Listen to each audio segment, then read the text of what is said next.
I hate to say it, but his parents have been feeling unwell as of late, and I'm staying with them to help take care of Alex. Oh, so that's serious. Oh, no, it's not serious. Nothing terminal. It's just a touch of consumption.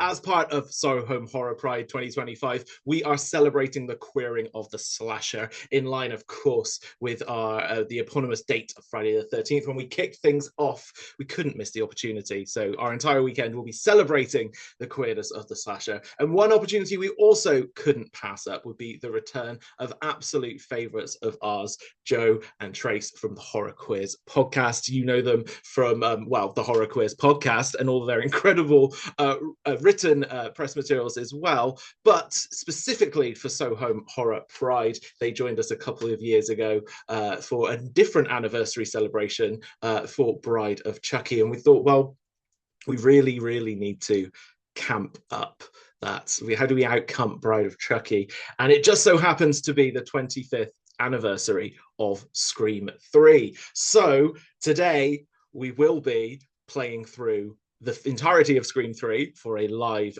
commentary, and we're going to talk a little bit about technicalities and setups for that in just a second. But first of all, I am delighted to introduce and welcome to the festival Joe and Trace from Horror Queers, who I don't think have permission to unmute themselves. So let's try that again. Joe and Trace, Horror Queers. Hello. Hello, everyone. Welcome. And thank you all for watching Scream 3 with us to celebrate its 25th anniversary. I'll be a little late. It happened back in February, but it's an all-year celebration for us kind of thing. Always and forever with a Scream film, right? Yeah, absolutely. I guess, I don't know if you don't know a lot about us, if this is for some reason your first time listening to us. Yeah, we are the co-hosts of Bloody Disgusting's Horror Quiz podcast. We've been doing this since 2019, so we are in our sixth year doing this. Math, it's our strong suit. I know. Yeah, I always forget. But yeah, no, we basically talk about a different horror film each week. It usually has some form of queer content, be it explicit or maybe even cultural, or has a queer following, or has some element of camp to it. Or honestly, even if it doesn't and we want to cover it, then we bring in the queer element. So it's kind of it's fun. Yeah, that's about it exactly. So we're probably going to run this like we would normally do our Patreon audio commentary. So folks, ideally you're going to have your setup ready to go, and then you're going to watch along with us as we talk over it. But I do want to say, so if you are watching this on your own Blu-ray copy, or if you're watching this on streaming, if it's streaming, try to not have ads, because we will not be taking ad breaks during this movie. Also, if you have a Blu-ray, we have our movie queued up to the 000 timestamp, but like, it's right when the Dimension logo starts. Like, my Blu-ray has some kind of Dolby thing that pops up before the Dimension logo, so I have moved past that. I am paused right before the Dimension logo pops up. So just make sure that yours is queued up there too. Otherwise, you'll be a few seconds off from us, and that's never fun. Not as much fun, no. Okay, so Trace, now that we've got that out of the way, should we talk about our drinking game rules? Yes, it is 2:00 in the afternoon for me. So thank y'all, wonderful people, for this. So for our Patreon commentaries, we normally have about 6 to 8 drinking game rules, and we minimize those for this just for our sanity. But I will say, so we have a 1 sip, a 2 sip, and a chug your drink rule. So we are all going to take a sip, drinking responsibly, whenever Maureen Prescott is seen or mentioned in the film. And this includes photographs. Yes. Oh, gosh. Okay. I didn't even think about the photographs, but yes. Okay, cool. Okay, we're going to take 2 sips whenever someone dies. It's a good old standby, and it's very easy. Yes, and then we have 2 chug your drink rules. So for the first one, I'll give that one. Whenever Mark, aka Detective Kincaid, aka Patrick Dempsey, says "my life," if you don't know why that's funny, you'll find out soon. Yes, and if you wanted to really hurt your liver, then you could also do a second chug your drink roll, or you could just wait until this one, which is of course at the end of the film, and we're going to chug our respective drinks when Sydney leaves the door open. Yes. And actually, I mean, you all can put this in the chat, but is anyone watching this for the first time? Oh my God. It's possible. It is it's possible. possible. I have learned that people it happens. It happens. But no one replied. So I guess the answer is no. So yay, we're all watching this, rewatching this together. Yes, for its 25th anniversary. Things that'll make you feel old. Yes, very much so. And yes, everyone, make the chat lively as hell, as fuck. We can say fuck, I guess, right? Yeah, that's fine. Sure. Yeah.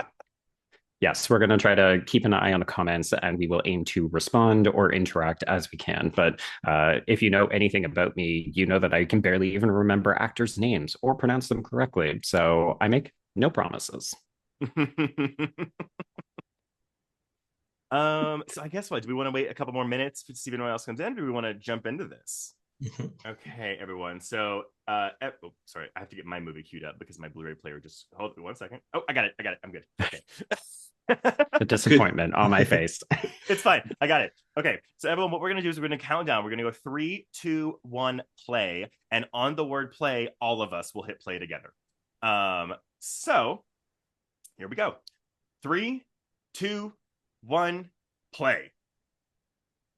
I get chills every time the Dimension logo pops up in any film. Like I feel the same way about Dark Castle. Like I just those two logos. I'm like, oh, like warm hug of the 2000s and the 90s. Mm-hmm. Yes, yeah. I remember thinking all of the best films were made or released via Dimension, and I don't know. Now it's all just nostalgia, isn't it? And yes, Dimension does also remind me of Weinstein. It reminds me more of Bob, at least, than Harvey. So, like, I kind of like excuse it that way. But I'm glad that that's already been brought up because I do think that this is a film that, in the wake of Me Too, like garnered a new reputation because for the longest time this was considered the worst Scream film. And yes. I think more people have come around to it, even though it is. I think it's a combination of a couple things, right? We have 3 more films after this. And oh my God. So it's like this wasn't the last Scream film that we got. And it's also just, it's tonally a bit goofier. Like I always refer to this as the Scooby-Doo of the film franchise. Oh my God, folks, fun fact. I was going to have a secret drinking rule that if Trace mentioned or repeatedly mentioned Scooby-Doo, that you would all have to take a drink. So we'll let loose if you like. Well, luckily the Scooby-Doo of it all really comes into play in the last act of the film. But Joe, what do we think of the opening with Cotton Weary? Oh my God, 100% Cotton. Yeah, I will say this is a joke that 100% still works for me. Oh my God, 100% still works for me. I kind of think it makes perfect sense for this film. Like, I don't know who else could have opened the film. You can't just do a random person. You can't. I mean, I would have been devastated if they had killed Gail or Dewey or Sydney with this. So yeah. I think Cotton makes the perfect sense. He's a legacy character that has popped up in the 2 previous films. And I mean, I don't love the rationale. Like, Trace, you're going to talk to us a little bit about the assembly cut that fans have put together, which is like a black and white version that's about 25-ish minutes longer. Yeah, I actually don't. So this was an alleged cut that was allegedly leaked online about 2 or 3 years ago. Allegedly. Yeah, and I don't even think this is a fan edit. I think this was like found in the vault. But like the quality of this thing was allegedly black and white. Like it looked like a VHS print with tracking all over it. But it was basically like one of the first cuts I think Craven and his editor put together before they really cut it down to the hour 56-minute version we have. And there's not really a ton of differences with this cut if you haven't seen it. It's more so like there's extra dialogue, there's alternate takes of dialogue because they had like the line deliveries are different. But the only big difference in the film is the opening. The opening of that cut is completely different, where we don't even get Kelly Rutherford in the scene. And we do get Cotton playing a movie trivia game where he misses his first question, which is what was the movie with the killer car? And he names off Carrie and Cujo, but can't seem to remember Christine. Oh, come on, Cotton. Oh, which maybe that's where his girlfriend's name came from in the later ending we would get. That's actually kind of funny if you think about it. I kind of like that a lot. Poor Kelly Rutherford, though, man, has nothing to do in this movie. Horrible. No. I definitely rewatched this week with the commentary track from Wes Craven, as well as editor Patrick Lussier, who folks will know as now a director who did, Drive Angry and is it My Bloody Valentine? I want to say My Bloody Valentine. Yeah, he really did the 3. But Drive Angry, by the way, A+ movie. That is an A+ good time. Yeah, it's very funny if you listen to the commentary because he talks about how he's in prep for it, and you're just like, oh, time capsule. But one of my favorite Wes Craven things is that he cannot remember half the people's names. So I think the executive producer, I want to say her name is Kathy something, is also on it. So he'll just be like, who is this attractive blonde? She's got the great scream. That's why we hired her. And you're just like, oh my God, Wes Craven is your dad. He's politically just a little left of correct. And Mhm. yet he's so lovable that you can't hate him for it. Yeah, absolutely. I remember too because I did not see this in theaters. I was 11 when this came out, but I remember my like Mm-hmm. about a year after this came out, my dad rented me all three of them when my mom was out of town and let me like sneak watch all of them. And I watched Yep. one and I watched two, and I think I watched three about 10 times in a single week because I wanted to get as much of it in as I could before I had to return it and not be able to watch it again until I was And not get 17 late years old. fees because that was a And I get thing late we fees, used yeah. to do. Yeah. I mean, I wonder, do you think the reason you connected with this is because of that Scooby Doo connection? Because so much of this, like Mitch and we were talking with Mitch beforehand. Oh, shoot, Mitch is keeping us in charge of the drinking game rules because clearly Yep. we're not paying attention. Yep. Because we've definitely heard Maureen get mentioned on the phone calls. But one of the things that I've often wondered is like, do you connect with this because it is a little bit campier? It's a little bit sillier than the two previous iterations. Yeah, I assume when I was a kid that was probably the case. It was weird. Like when I was a kid, two was my least favorite. I really didn't like the Mrs. Loomis reveal, and now I look at this and I'm like, what the hell was I thinking? Like two is my favorite entry in the franchise now. Sure. And I will confess, like out of three is my least favorite in the franchise, but like the Chucky films, like I don't think any of them are bad. Like I still Right. really like Scream 3, even if it doesn't, even if it does rank at the bottom. Sure. Yeah. I love when someone gets a good kick into Ghostface's face. Ghostface is still the most inadequate franchise serial killer, right? Like the more pratfalls, the better. That's a really good drinking game rule. Actually, if you want to add that to the drinking game rules, anytime Ghostface gets knocked over, trips, slips, Eat shit. eat shit, like any kind of that. Yeah, shoes made of banana skins. Yes, exactly. And for some reason, Joe, you introduced this phrase to me. He takes a licking and keeps on ticking. Yes, indeed. Okay, so one of the other things that people may know, if you know your Scream 3 history, is that this is one of the scenes that they dramatically reshot. So they apparently had some apartment. This is the apartment where we're seeing Cotton Weary go up the stairs. So this was like some days in WeHo. And apparently it was like very challenging to shoot because of these stairs. It was tight, but they also had to get in and out of there in just a couple of days. So when you're seeing Kelly Rutherford, she was not in those scenes at all. No. And then they had to reshoot all of this. So, like, if you see a skylight, that's actually this original apartment. Yes. This is the set that they rebuilt and had to reshoot all of this opening with. And apparently, yeah, it just goes down a little bit differently. It's not incredibly different, but Well, Cotton I has this like it. really. Sorry, go ahead. No, yeah, I think this deleted scene is on, or the alternate scene is on the Blu-ray, where Cotton Yeah. tries to escape through the skylight, and Ghostface like Yeah. stabs him through the ankle and drags him Yeah. back down, which I really like. I also It's want to fine. well, it is really. I mean, it's not gory, but it's kind of meanly violent, and that's a big thing Mhm. with this film that we haven't mentioned is that it's coming out in the wake of Columbine, where they walked into this Yes. saying this cannot be as gory as the first two films. Like we have to make this, which is why the tone is different. Add to the fact that we're also swapping out screenwriters with Kevin Williamson, and we get Aaron Kruger as his replacement, which I think is Yeah. also why I've always never fully clicked with this film because it does feel like artificial. It's somebody Kevin else Williamson trying. dialogue. Yeah, somebody else trying to ape his style. Yeah. Your fun fact about this scene is that apparently Liev Schreiber wanted to show off how jacked he was, which is why he is wearing a tighter shirt, which Okay. I approve. I approve of that. And if you're hearing us say, I don't know how the ages of everyone here, but if you're all hearing us say Kelly Rutherford, and you're like, who is that? It's like Melrose Place, right? That's what Yeah. she was famous for. Yeah. Yeah.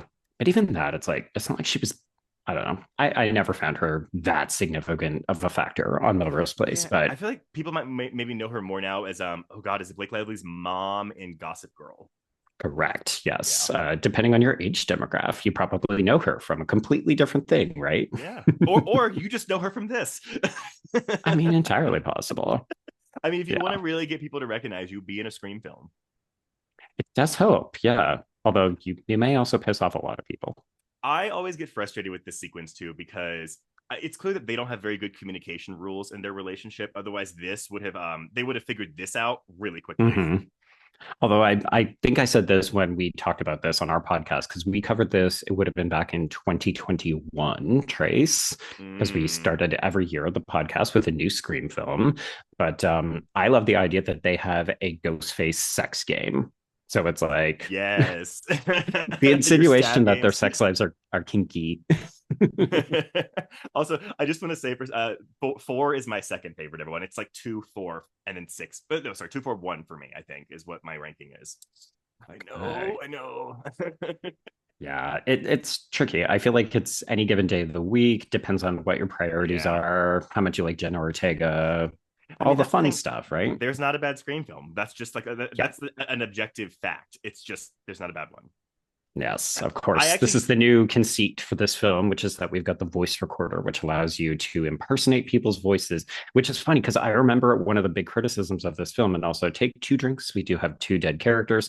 Yep. But one of the big complaints about this film when it was released is that this technology doesn't make any sense and it's impossible. And now you're just like, oh, 25 years later, the idea of impersonating somebody's voice. Oh, yeah, I could do that in 5 seconds on my It's phone. it's funny that you mentioned that too, because in that assembly cut, they did shoot a scene. The only other scene that's fully like missing from this version of the movie is you get a scene from Ghostface's POV as he, she, or it, or they are are uploading like different characters' voices to a CD, like a mini CD-ROM, and inserting it into the voice changer. My So I God, was a like, mini CD-ROM. it still Yes. doesn't make any sense, but I'm kind of like, okay, but at least like establish that like this is something that can actually like it at least shows you that it's like it's believable in the world of the film, but it's Yeah. fine.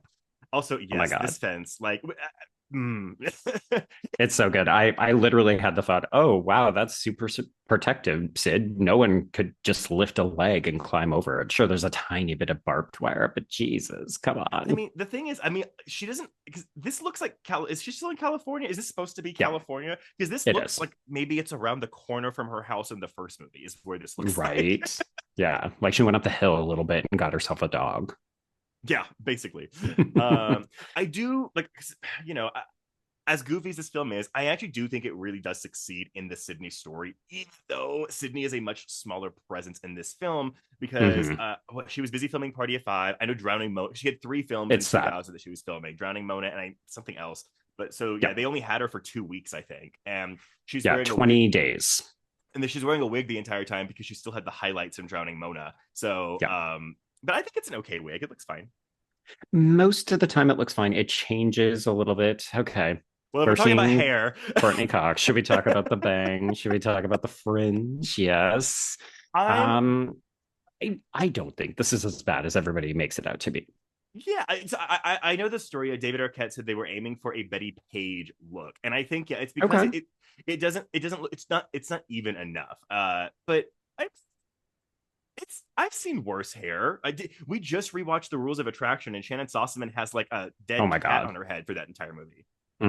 Yeah, I feel like the two sort of like pinnacles of bad hair in horror in the late 90s. I mean, this is obviously early 2000, but it's this, and then it's Josh Hartnett's hair in either Halloween H2O or The Faculty. Well, that's because it's the same bang cut. Like it's It's nearly literally the like same cut. Yes. I You know think they went what? to We the were same stylist. androgynous at the start. So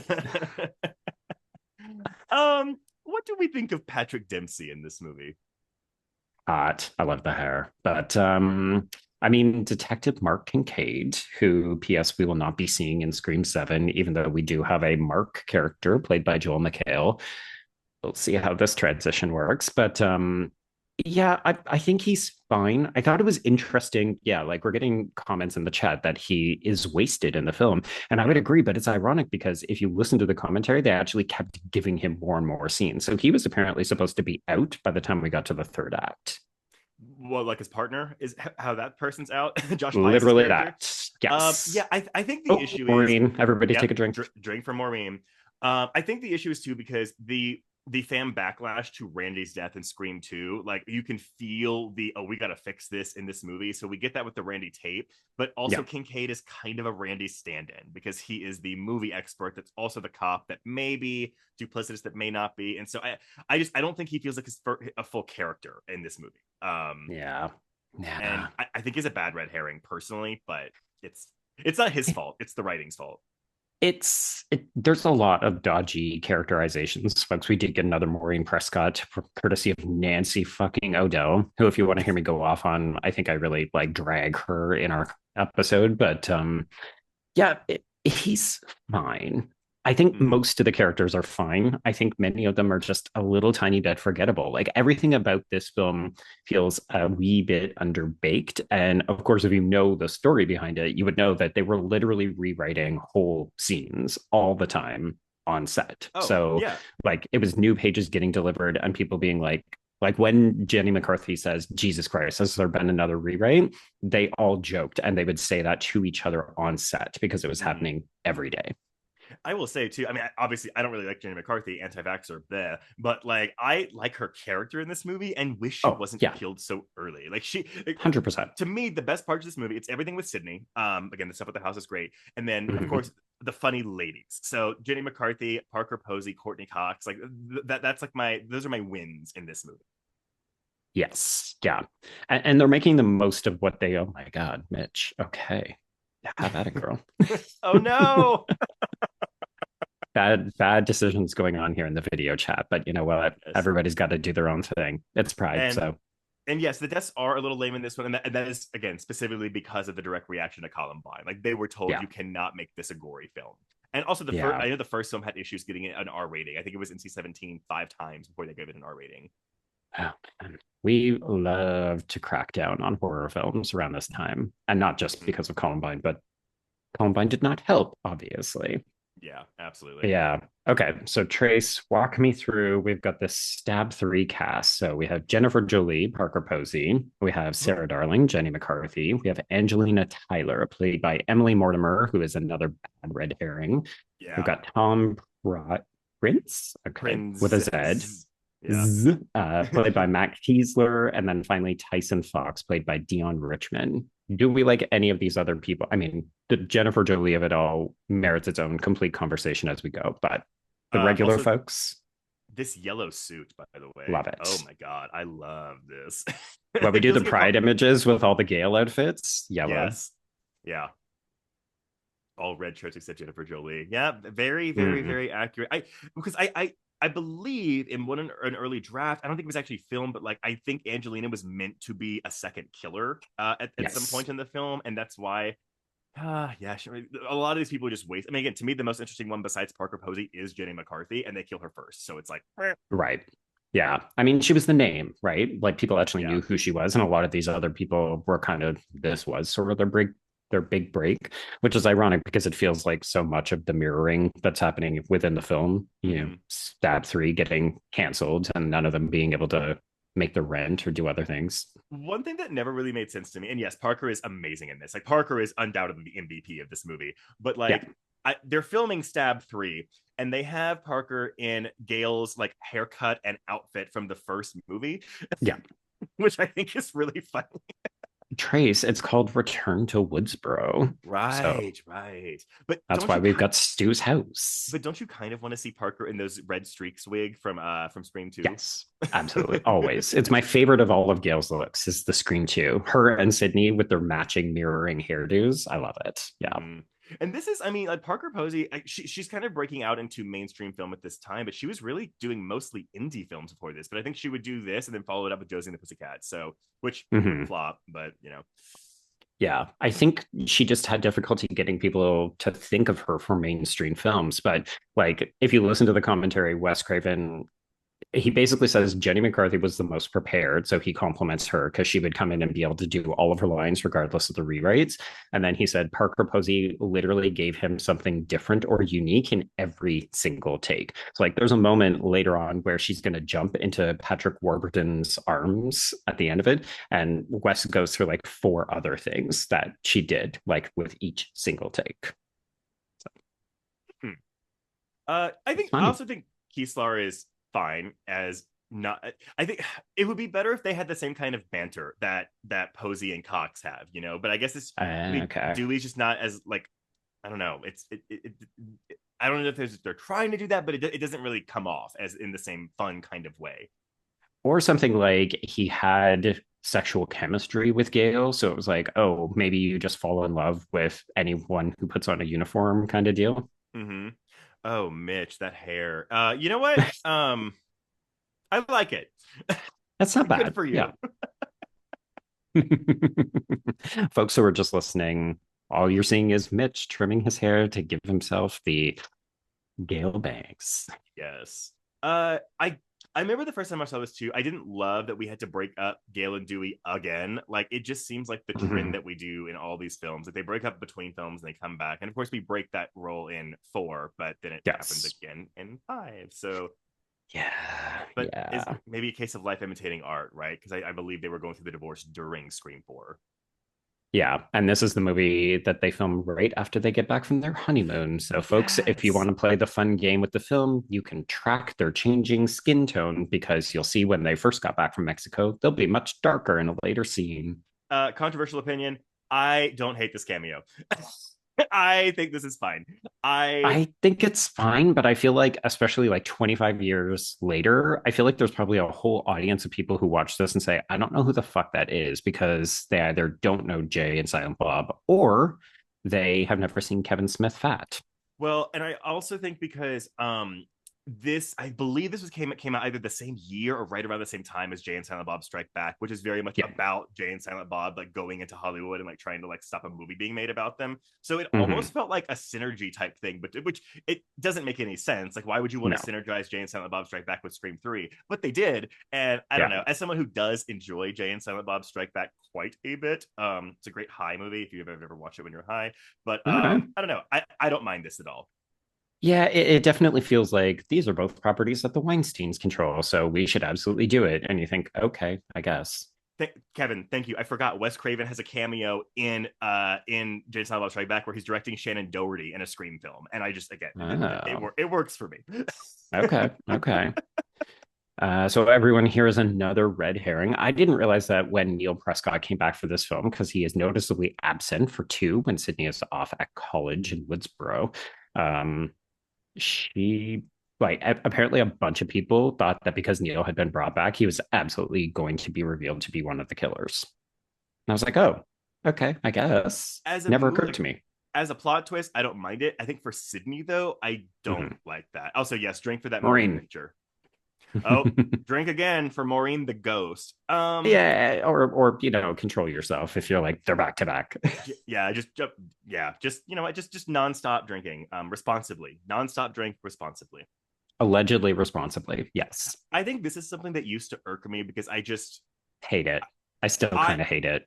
I don't mind it as much anymore. It doesn't bother me as my favorite refrain as we have in the podcast. Yes, it is. It does feel very out of place, but also I it's all in her head. Like, so it's just kind of like, okay, like I can buy that. It's okay. But yeah, I agree. Why now? I do like that we get the same actress from the photos though. Like, this isn't just some other woman playing Maureen.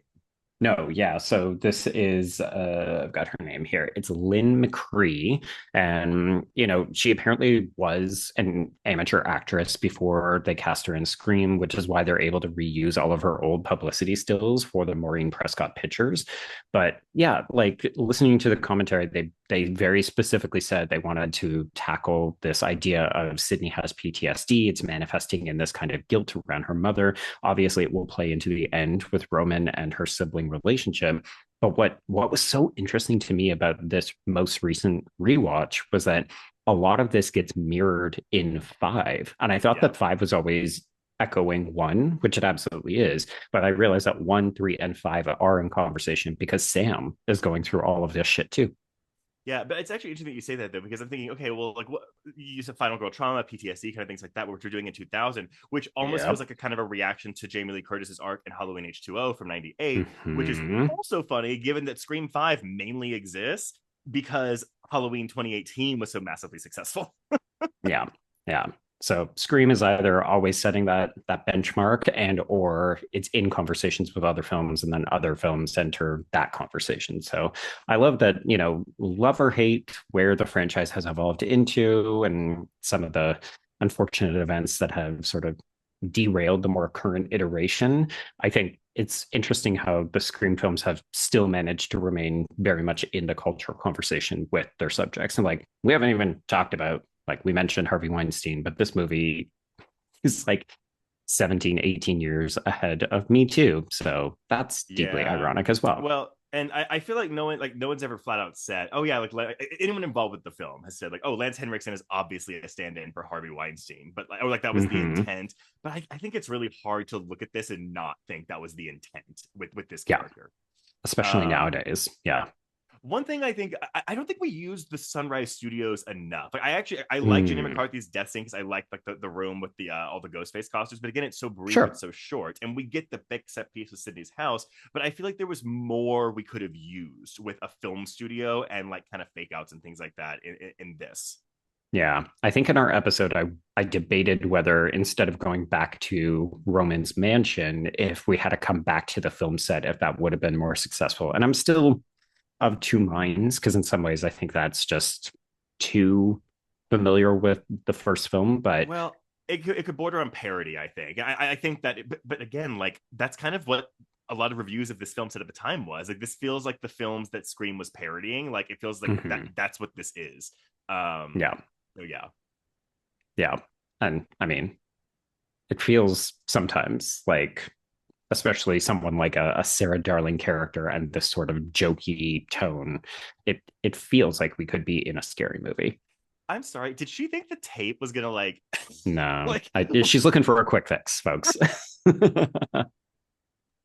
I love all of this kind of stuff, though. Oh, I do too. I recognize that this is kind of low hanging fruit in terms of commentary, but it feels very real to who they cast in the role, but then also like what we have done in previous Scream films. Yes, and I agree. I think yeah, sometimes at times it does feel like a stab film, which is kind of funny because I feel like a lot of people have been kind of demanding for more like stab footage throughout the franchise. Mm-hmm. Like we've never seen footage of Stab 2, and I've always been really Bothers me so curious to much. see like who would play Mrs. Loomis in Stab 2, and I'm like Mm-hmm. my vote is Allison Janney, but Oh, that's a good bet. Actually, folks in the chat, hit us up with your thoughts on who should play Mrs. Loomis in a stab 2.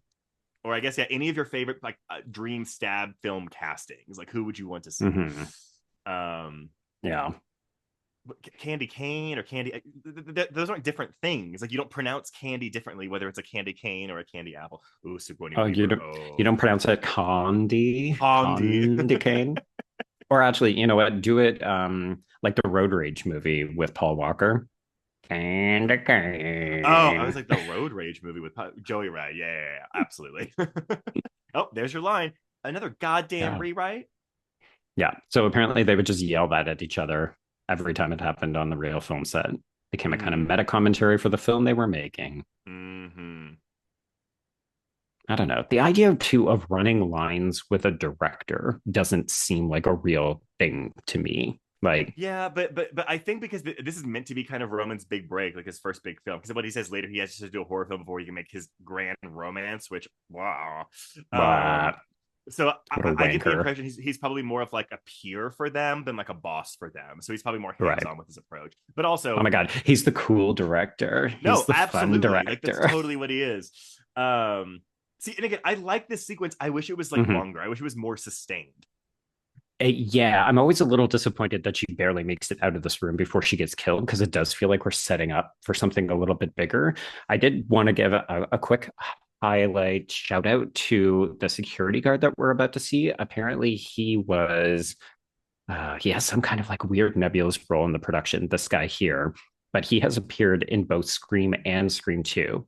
And it's always in a bit role like this where he doesn't actually get anything to do. But this idea that there's like this imaginary world where the man has moved. I think he's in the scene with the sheriff when he's eating ice cream in Scream 1. And then he's the Mm, frat boy who throws beer on Jerry O'Connell in Scream 2. So this idea that he like completes the trilogy as this background player. that's really funny. That's really Yeah. funny. And Mitch, you asked who do we think Roman is meant to be parodying, or I guess kind of like mirroring in real life?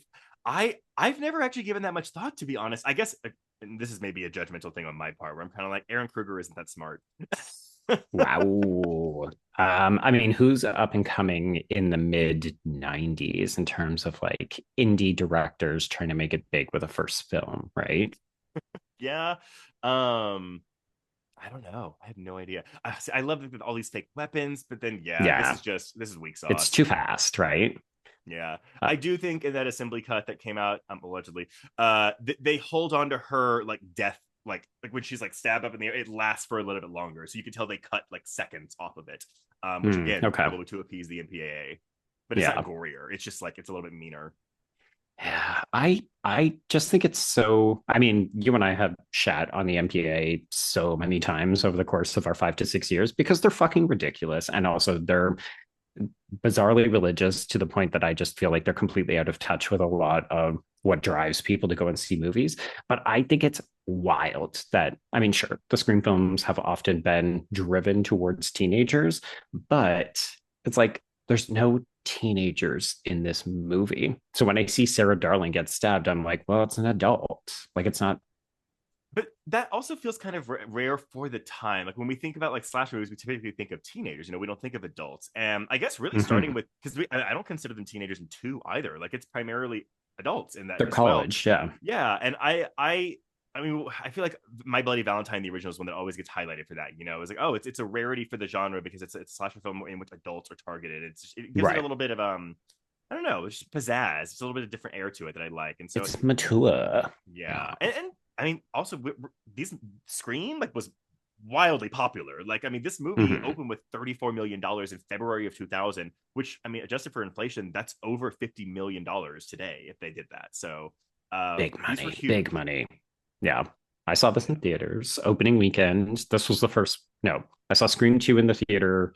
So this was the second Scream film that I saw with a crowd, with an audience. And I remember people just the vibe was off. Like people truly didn't know what to make of it. And it's funny, Tracy, you and I have had conversations in person on the podcast, but also like in our newsletter about, you know, when the fandom starts to like go against or like age out of the bracket of a film, it's like, oh, well, this isn't like Scream 3 is not my Scream, you know. Right. It feels like it's tonally different. And I don't know what's changed. And I think people had a lot of difficulty reconciling that.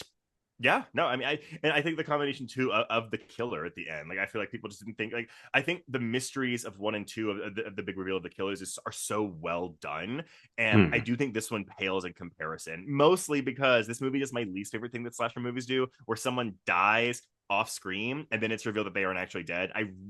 That is lazy screenwriting to me, and it really annoys me. We still see it happen today, and it's really annoying. Yeah. Yeah. They talk about it on the commentary where they like, there's this moment where you can actually see Gail go for the pulse. And it's just like, why didn't she feel it? And they say in the commentary that it's just a little too brief. So she thought she got to register that there wasn't anything, and then there actually is, but she had to go away. But like I think even they recognize there's like two big moments that they fucked up. It's like the fax machine that operates when there's no power in Mhm. Jennifer Jolie's house, and then the Yeah. pulse. And Mitch, I agree with you. Four was my first Scream in theaters as well, and it was a whole event for me. But I remember being in theaters for that, and like it was barely a fourth full. Like no one seemed to care about Scream Yeah. 4 when it came out, except for diehard fans. Yes. Yeah. Love all of this, by the way. And also, what is this outfit? What are these pants Parker Posey is wearing? They look like somewhere between, there we go, the hop into his arms. Uh, I think they're meant to be like comfort yoga pants before Mhm. people were doing that, but Yeah. yeah. So we will learn later in this film that Gale is the killer in Stab 3. And there is Yeah. a deleted scene that is on the assembly cut where basically right here is when Dewey tells her, don't worry, you die, but you come back at the end because you're the killer. And I think that's interesting that they cut that and Hmm. waited for Jennifer's reveal right before she dies to like reveal that. But Do you think it's because it gives it away that Roman is going to do the same thing? I don't know, because I think personally what I like about it is it makes Parker Posey more of a red herring. I mean, because like, do you Hmm. ever think in this movie that Parker Posey is the killer? No, No, never. maybe that's why it is. Maybe it's kind of like, well, no one's ever going to think she's the killer, so why include this in the part? But whatever. Because here's the thing, she could have been a decent killer, like if they wanted to take the film in that direction. But I think they realize she's a better foil for all the Gail Dewey Well, stuff, and it's I better think to just leave her as that. I think if this was just another sequel and they weren't really framing this as the end of a trilogy, because Hmm. we have to make it personal for Sid. And if this was just another Right. sequel, it could have been like, oh my god, like Parker Posey wants Gail's life or something, or like she's mad For because she never sure. returned her call. It's silly, but to me that kind of fits the tone of this film. Yeah. Yeah. Also, we're seeing more Maureen Prescott pictures, so everybody take that drink. Also, oh God, I hate his references. I know that Mark Kincaid is supposed to be this movie guy, but him being like very Hannibal Lecter, I'm like, no, it's actually nothing like fucking Hannibal Lecter. I would argue that his stuff comes across as way more pretentious than Randy's stuff in the first two films too. Like, I mean, Randy's pretentious, but like kind of like in a lovable goof way, whereas this guy just kind of comes across like I know more than you. Yeah, well, he's got an intensity because he is a very deliberate red herring that I also just don't know that Patrick Dempsey delivers on it. Like when he gets scary, it's actually too scary to the point that you're just like, aren't you meant to Yeah. be a cop? No, It yeah. looks like you're about to kill me. You're doing this for the audience that doesn't exist in the world of the film, and that's weird. Mm-hmm. Yeah, it's very weird. And I love this like this concept, three different characters die next. Why don't they tell us who those characters are? Mm-hmm. Yeah, that feels like things that were getting cut when we were doing all the different rewrites. Like, oh, we lost track of that because the whole order in which they die in the script starts to disappear as soon as the fax machine death. Mm-hmm. Also, this is the best giftable moment in the film. Must see TV. Yeah. I realize that we're still doing like Jennifer Aniston, Angelina Jolie jokes in this one with the naming of the characters. Jennifer Jolie. That's oh god, man. That it's like let it go, folks. I Let remember it go. living through that Brad Pitt, Jennifer Aniston, Angelina Jolie stuff, and I just felt so bad for everyone involved, really, but mainly Everyone. Well, everybody except Brad Pitt, because really he turned out to be the villain in all of it. Shocking no one. Yeah. Yeah. So folks, if you didn't track who this other guy is, this is I've got him in my notes. Detective Wallace, played by Josh Payas. They liked his sort of comedy zaniness, but yeah, they also acknowledged that he absolutely disappears in the last act of this movie. There was apparently a deleted scene that's sort of like all the other Scream movies where we get the like aftermath of the tragedy where like people are carting away bodies and we get this moment, but they realized it gave the film two endings. So they wanted to prioritize Sydney having the open door, open gate with people in her house because she had let her guard down, which again makes sense for the final film if this is just a trilogy, as opposed to being like, oh right, what happened to that cop? How come he never came back? So I'm sorry, I'm looking at my subtitles. I don't think I've ever noticed that Sydney's dog is named Cherokee. Cherokee, yeah. Apparently he was a very good boy. So okay, how and maybe I'm missing this. How did Ghostface get her number here? We don't know. Yeah, we don't know. Like because... Again, it would kind of make sense if Cotton had given Ghostface something in that introductory scene, right? But also, why would Cotton have Sydney's information? No. Like, that doesn't make any sense. No. But sure, it's fine. Mm-hmm. Mm-hmm. Yeah, it's all again just a wee bit underbaked in terms of the plotting, but I'm still not 100% sure how Roman has Maureen Prescott's voice either. Maybe he had her voice on his home video footage of Oliver. I don't know. Oh, maybe. I mean, Roman does have all of those old videos of Maureen being a big old slut coming out of those motel rooms. Apparently, they also filmed larger versions of that with like every male cast member. Sorry, not cast member, but like member of the crew, where it was just like her coming out of the motel with like a revolving door of men. A revolving door, and they were like, I don't think we need this. Let's just do it with Billy's dad and with Cotton. It's like, yeah. Maybe not. Let's not do the slut shaming, please. I mean, this entire franchise is kind of built around slut shaming Maureen Prescott. Oh my God. I still love it. I mean, she's no Sharon Stone or anything, but it's fine. Oh, these beautiful Hollywood vistas. I get why we can't have like groups of the cast together, because again, you can't just kill someone off if they're all grouped together. But like, I do like the gatherings we have of all these people in the houses, like this and the climax. I think they're just because as we said, a lot of these characters are really underused or kind of wasted in this film because there's just so many. They're so focused on these red herrings and to make up for a shitty mystery they have. But like, I wish we got to see them interact more with each other. I think that would go a long way for me in making this movie like rank a little bit higher for me. Yeah. The characterizations are a little bit shallow because we only know them about their relationship to Stab 3, which we actually don't know anything about. So They're like, oh, they're young, hungry actors who were desperate for this movie to perform because they thought it was going to help them take off. And then it's like, okay. I mean, you could just say they're young, hungry actors. I've actually always wanted to know what the plot of Stab 3 is. And I know it's as simple as, yes, we go back to Woodsboro and Ghostface attacks again, but like, I really want to know what the plot of the movie is. Yes. Someone in the... Yeah, absolutely.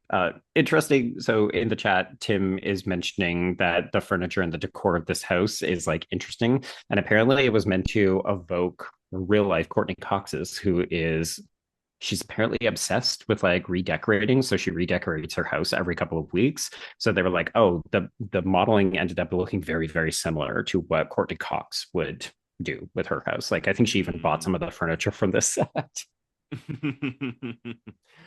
Also agree, John. Angelina should have revealed her, and that's the problem, right? We get so many of these reveals from characters like in the seconds before they die, and it's just like it comes across as so hollow and like cheap to me. But I agree, it would have made Angelina much more interesting. It's true, but that's not just an issue with this film. Like I always go back to 4 with the camera guy who's like, is he actually gay, or does he just say that in the moment before he gets stabbed? And that's I think, but that's important to remember though, because remember Kevin Williamson didn't write that character, and I think you can tell based on that ending of that character's kill. Yeah, that's true. Also, is that a picture of Maureen Prescott there? I always forget how much Jennifer is smoking in this movie. Like she always has a cigarette in her hand. We don't do that anymore. Yeah, no.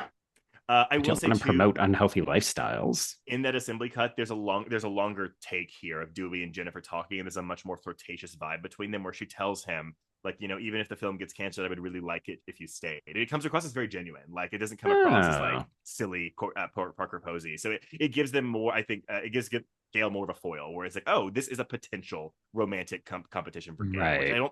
They really push it here in this movie. I don't think it always comes across that way. I don't ever really get the vibe that Dewey is genuinely interested in Jennifer as a romantic partner. No, yeah, they have okay chemistry, but also you never get the impression that it's anything real. Like I think you can read it very cynically as, I think you can read it really cynically as, oh, Dewey will take the substitute Gale Weathers if he can't have the real thing. But the minute that the real one comes in, then it's like, who is this other bitch? That's the thing. Honestly, all of this is a lot more about Dewey, where it's like, wow, you're a little sick in the head. I mean, he's got a bit of a Gale Weathers fetish, right? Yes. I'm trying to see if Courtney Cox is wearing this hoodie, by the way. I see the turtleneck. I don't know if I see a hoodie, but if she is, that's amazing. Or is it a turtleneck hoodie? Like, imagine it looks like a turtleneck in the front and then flows into a hoodie in the back. Oh, no, that is a turtleneck and a hoodie. And they're both the same color. Who designed the costumes for this? Yeah. But yes, the red leather pants are fire. That assembly cut also has the reveal. Oh, wait, no. Actually, maybe it happens here too. Oh, yeah, he does. Never mind. I'm wrong. It's one of those things where I'm like, wait, is that in the original cut or is in the assembly cut? I can't remember. But I do love this reveal. I think it's a little bit of a contrivance that somehow, like, what, 20 years ago, I guess at this point, maybe 30 years ago. Like, it's all they the same. Still have this exact same setup at Sunrise Studios. Yeah. Well, we've preserved it in amber. Everything is the same. That's why we're able to find all those records and everything. Yeah.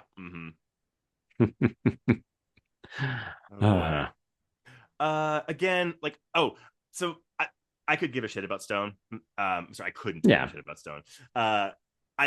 It always bugs me that we don't mention Tatum more in these films. Like, we get a really quick passing reference to her in 2.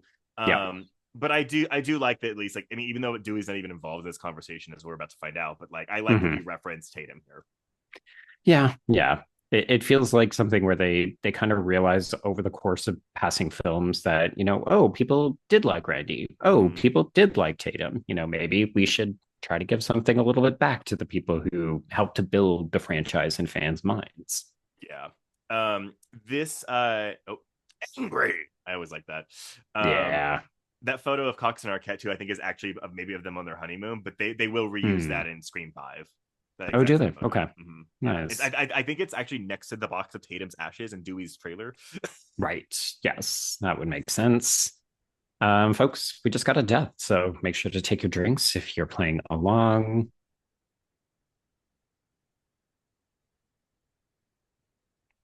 This would be weird. I mean, one of the things that they talked about in the commentary with Craven is part of their goal whenever characters were like basically whenever they did a kind of edit, they would have characters who would like either be coming into a room or leaving, and you're kind of always meant to be wondering, oh, are they going off to commit that murder that we're about Okay, to see or we just saw?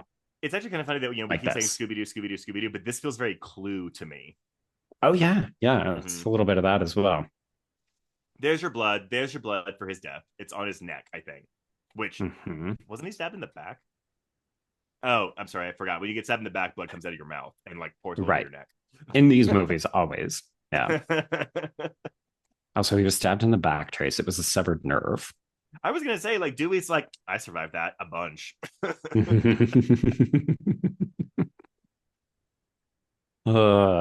Okay, so I remember people definitely thinking this was very funny. We did have someone comment in the chat later that a fax machine, because it is working through the phone line, means that if you cut the electricity, the fax could potentially still work. So I like that.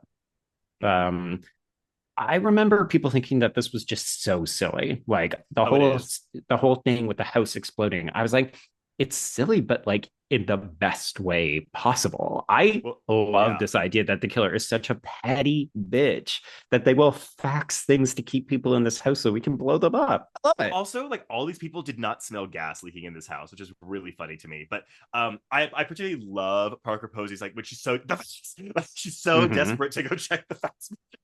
Yeah, Craven definitely comments on like, oh, this scene might not have worked except for her kind of manic energy. Yeah. Really keeps the pacing, like the clip of the scene working. But at the same time, this killer is really banking on someone having to use a lighter and not a flashlight to see this fax paper. True, but I guess because I mean, oh, spoiler alert, the killer is Roman. He probably knows how many people in the cast smoke or have a lighter on them. Oh, that's a great point, actually. I love that. Because you just commented on how like Jennifer Jolie is always smoking. So maybe he was like, oh, at her house with her cigarette fixation. So I never like when people get blown up in slasher movies, but I do like Mhm. I like this shot we get. Like he like blows up. Yeah. Yeah, it's funny. We just recorded something else where you were like, people shouldn't get exploded in slasher films, and I was like, I can't remember, but I've seen this before, and I was like, oh, I was thinking of this movie. But I at least because again, like because this is time Brandy has later too, where it's like in a trilogy, you got to like shoot him in the head, decapitate him, or blow him up. And I was like, no, no, no, no, no, no, no, no. Blow up is Mhm. always an easy escape. Like that's always an easily escapable like death in a horror movie. Like no, no, no. Oh, Except always. in this case, when you just see Tom like basically get blown in half. Hmm. Yeah, it was weird. So I do think it's meant to be like a miniature, but on the commentary, Craven talks about how they only had one attempt to get it right. And I was just like, why? I mean, surely that can't be something that like, what if it hadn't worked out? This is silly. Yeah. Also, I think we already missed it, but there's the moment where they are falling, and I never caught it until I could watch this movie with subtitles. But Jennifer Jolie going, I can't stop falling as she is rolling down the hill is one of the funniest fucking things in I the love that. entire 6 films.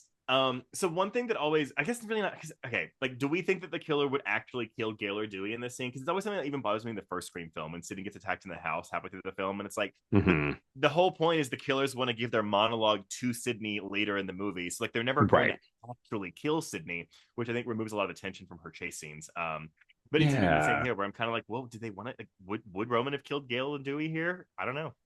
I feel like Roman would have killed Mhm. Gail or Dewey because he doesn't actually care about anybody except Sydney. Like at this point, remember, we haven't even lured Sydney out of hiding. So Yeah. I think at this point, if he could get rid of one of these two in order to get her into town, that would be a plus for him. That's actually, honestly, I think if you want to lure Sydney back to Hollywood, you kill Dewey. Like that to me is the ultimate, which I guess is what we do in Scream 5. Once again, it's another connection. My lawyer liked that best. Oh God, really, like just so many It's good lines in this movie. the best. And apparently that was a Posey ad lib because, Oh, I love of course, that. right? They Yeah. were just like, she was so good. She was giving us all of this shit to work with all the time. And also, who cares? Like, Okay. Angelina we get it. You're a red fucking herring. This would have worked so much better if she actually was a co-killer. I feel like it would actually rectify a lot of Yeah. the issues. It reminds me of that scene in the faculty when they all take the drugs, and then like later Mary Beth walks up and she's kind of like faking being high. I was like, oh, like Mhm. that's kind of a All right. but like whatever. Oh, I'm Emily Mortimer. I'm like able to walk with my arms swinging like a willow tree or something. Oh, Good Maureen. lord, Okay. Maureen. This was a like drinking game clue that I made up on the fly, and I did not realize how pervasive it would be. And we just said her name like 2 more times. Yeah. It's ridiculous. So this was apparently a abandoned police station that they were able to shoot in, which leads me to believe that other productions have shot here. So there's probably other movies that do this. This was the first day of shooting for Patrick Dempsey, and he was apparently like a late addition. He came in the day before they were supposed to start filming. So they filmed this, and this is like a 10-page monologue that he had to memorize and just do the first Jesus day. Christ. Yeah. Also, we can definitely tell that Courtney Cox and David Arquette have just come back from Mexico because look at the coloring on their faces, folks. Quite a bit darker than where we started. I say, why they just make up? But then I guess like maybe because they make out their necks too. Like they can change all that, but whatever. Yeah. Yeah. Red herring. When it's a threat, you'll know it. Like what? What? Like what? Come on, man. It's just a little too much, I think. But I don't know. It gives him something to do. It moves the case forward and so on. Also, I'm going to say for the Maureen Prescott rule, it can be once per scene that Maureen Prescott is mentioned. Let's go with that. Yeah. Yeah. Okay. So question. This is obviously a very long time ago, but do you remember if you were missing Sydney? Because I just realized, oh, right, we haven't seen Sydney in probably like 10, 12 minutes of screen time. So when she shows up, it's a big momentous occasion. You realize the rest of the film was kind of cooking because we had that big action set piece at Jennifer Jolie's house. Because I'm looking at, I mean, we're 50 minutes into this movie, and yeah, this is finally we've reunited City with the gang, but it's also like, there we go. I guess normally like 50 minutes, it's really long in, but then it's like, well, there's still an hour and 5 minutes left of this movie. So it's like, I think it works mostly fine. I think the issue is that because so much of this is about Sydney, and like, again, like, I mean, it does hurt the film, but again, I'm having so much fun watching Parker Posey do her thing that I honestly forget sometimes that Sydney's supposed to be in this movie. Yeah. And folks, I think this is the most obvious that nope, not Courtney Cox. I'll interchange them because they still try to fashion them all the time. But yeah, this is the wiggiest that we will see Sydney's hair look. If you look in the back, it is just like stiff as a rock. And it doesn't move at all. Yes, all Scream films are between hour 55 and 2 hours and 5 minutes, except for Scream 4, which is the only one about an hour 45. Yeah. And that one's a wee bit hectobits if you want to watch some of those deleted scenes. Yeah, that is true. Actually, there's a whole other cut of that movie. That's a fan edit of Scream 4 that's available online. Yes, allegedly. Which we definitely don't encourage folks to check out. Interesting. Phone. I do love those kinds of callbacks. That's where it feels like Gale and Dewey from previous films, right? Well, I think also like, they need to feel like a couple. And I think moments like that, those little moments where it's like, okay, like, yeah, you feel like a couple here. A bickering couple, but a couple nonetheless. Yeah. They still got it. They got the juice. Apparently they were just so in love, which I don't know. It always breaks my heart. I know that people are allowed to get divorced because we have no control over people's personal lives, much less anything else involving celebrity. But like, I do find when I watch the Scream films and I know like, oh, okay, they're divorced in Scream 4, it just makes me sad in their scenes. Like I actually love the chemistry between Courtney Cox and David Arquette. Oh, I agree. But you know what? It's, I don't really follow like celebrity relationships very often, but that was one that I really like. I felt personally connected to, probably because of these films. But publicly they handled it very well and very maturely. I think. I mean, more so than I would have if I was having a very public divorce. Oh my God! And then you have to like keep coming back and acting against each other. Just It's called professionalism. What is that again? Yes. Okay. Let's spend some time on Sunrise. So I'm actually surprised that they didn't try to pack this with a few more film references, especially given that this Yeah. film is so Hollywood self-aware. Apparently, Wes Craven was very pissed off that the aliens that we saw walking by did not look better. He was like, "Fuck these aliens, hate these aliens." Um, Martha Heather Meeks. Matarazzo. I will say one of my favorite returns in five is just that they give Heather Matarazzo a quick cameo. I would love it if she was actually a character in one of these films, but I Sure. feel like the first it's gonna be like Tara and Buffy, like when she actually becomes like a character, she's gonna get killed. Right. Yeah. Yeah. I was looking over the Scream 7 cast list today because I was trying to remember who replaces Who's coming Patrick back? Dempsey as Mark. But yeah, Martha is not currently listed. So even though we know that Chad and Mindy will be back, it doesn't seem like they're going to bring back her mom. Yeah. So the assembly cut again, Randy's video goes on for maybe not much longer, but there's a lot more Randy footage in that, including him getting really mad. He's like, he does something where he's kind of like, wait, I died. I'm the voice of the audience. How could you kill me? And it's just really on the nose.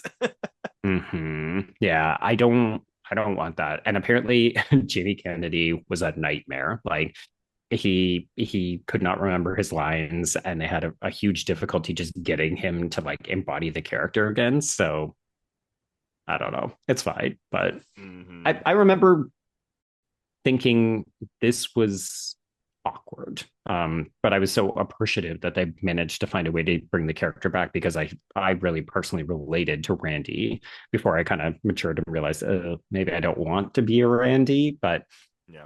I was hurt stricken when he died in two. So this was, yeah, as I said, awkward, but I kind of liked it. Question though, what? And I'm not trying to be like glib or smug here. What other horror trilogies are there? No, this is one of the worst screenwriting decisions that Aaron Kruger makes. It's like, don't try to do this. Just be like, I don't know. I really think that the rules are something they should have stopped after two, because even when we do it in five and six, I was like, maybe just don't. Yeah, yeah. It's awkward. I find five stuff. I think all the requel stuff actually makes a lot of sense. Six is maybe stretching it a bit, but yeah, Yeah. this one is always kind of the thing where I'm like, that doesn't make a lot of sense. Unless he just said like, well, I guess he's saying it's rewriting a horror film. Maybe he's talking about trilogies in general. No, that doesn't count either. No, that doesn't make any sense. Yeah, it's bad writing. Yeah. I mean, we're talking about Godfather and That's what I'm thinking. Godfather. Star Wars and that kind of stuff. So it's definitely meant to be famous trilogies. But I Well, would then, also argue no one talks about the rules of those films. right. Maybe, but honestly, he should say it's not really canon, but this is my theory. Like that would even go a long way of saying, like, I have long held the belief after watching, like, if horror ever got a trilogy a la The Godfather or Star Wars, that would go a Yeah. long way to making that a little bit palatable for me. Yeah. Yeah. Yeah. Well, bye, Martha. Okay, everybody, Out of the movie. say goodbye to Heather Matarazzo. I love She's that she just great. got on this film set too. Yeah. People were like, how did she do that? Like, shouldn't it be a close set? Look at all the police officers and stuff. It's like, Mhm. just go with it. And also for so Basket Case and Romero Zombie Trilogy for you talking in the comments. Did the rules that Randy just said apply in those movies? I don't think so. Questionable. It always comes back to the past. Blah blah blah. Sure. Also, Henan Lauder notoriously hates Basket Case 3, the director of that film. So, Nah. All right. We've been missing her for too long, so she's back. mm-hmm. Yeah, Tom, I just did a whole like rundown of Henan Lauder stuff, and he really, really, really hates how Basket Case 3. He wanted to disown it. Yeah. It's tricky, the relationships that filmmakers have to the films that they make, because I feel like we always think that filmmakers go into every project like, I want to make this, I'm doing it for the love of the craft, maybe I'm doing it so I can get another film, funded Yeah. or something like that. But the reality is, it's like sometimes this is just a day at work for folks, and they're either being forced to do it or they just don't actually enjoy. I don't know, like any of us, right? Yeah. Oh, Well, I didn't love that thing I did. I think it's really easy to forget that this is just a job for some people. And obviously, it's more for some people, but also at the end of the day, it's still just a job. So when people get, like, oh, how would this actor take this movie? Because it was work and they wanted money. So they needed to pay rent, they needed to buy groceries, they had to pay for child support and so on. But I never begrudge anyone for picking a shitty movie ever. Yeah. But yes, this is, I would argue, yes, one of the best scenes in the film because we really just get the banter here. Well, and this feels a very Scooby-Doo, right? Like we're gonna go undercover, the two of us acting like we're best friends. Yes. Okay, so let's take a drink for Maureen and Yes. also Carrie Fisher So worship. It's Pride Month, folks. Like bow down for the goddess. so there is again, this is longer in the assembly cut. She actually does say you look just like Carrie Fisher. Like we actually name Carrie Fisher in this scene. Oh, okay. And Okay. she's like, wow, you've got her hair, you've got her eyes. And then she asks them and goes, I've got her tits too. Do you want to see? And I think that would have been really funny to keep into the film, but that's just Things me. that sound like a Carrie Fisher ad lib because that woman was so fucking funny. Oh my God. Yeah. Yeah. Mitch is talking about wishful drinking, which is one Oh, of her her like autobiography, right? it's so fucking good. Mhm. Like, and honestly, scarily candid. Like she will talk to you about her addiction, her problems, but also she always did it in such a funny, relatable way. My God, it's just so sad. I hate that we Yeah, don't have Carrie Fisher in the world. it's interesting. I've never been like a big Star Wars person. I didn't get back into Star Wars until Episode 8 came out after Carrie Fisher's death. But I remember, like, even though I didn't have this strong connection with Carrie Fisher because of that, I remember crying when I found out she died. Yeah. Like, I very rarely cry when celebrities die, but like for some reason that one like really Some of them just stung. click. Yeah. Yeah. It hurt. It hurt a lot. And yeah. But I will say, Episode 8 rules, got me back into the franchise, and then Episode 9 it's good. took me And back then, out. yeah, I was gonna say 9 boots you right back up because it's just like, oh, pandering to internet trolls, the like $300 million movie. No fucking thanks. Yeah. Mm-hmm. Okay, let's look at Rena Reynolds' filmography. Okay. I The fact I love that we're basically just taking the piss out of Roger Corman, and then he's in this 100%. movie. I love it. I really wanted to see. I guess we weren't doing de-aging obviously back then, which we shouldn't be doing anyway. But I would love to No. see a clip of one of Maureen Prescott's films. Oh, you can Oh be my God, faster. yeah. She's gonna be 25 years younger. Or even better, don't de-age her and just let the actress play her and be like, why does she look so much older? It's like, oh, it's a terrible makeup job or something. Yeah, I like that.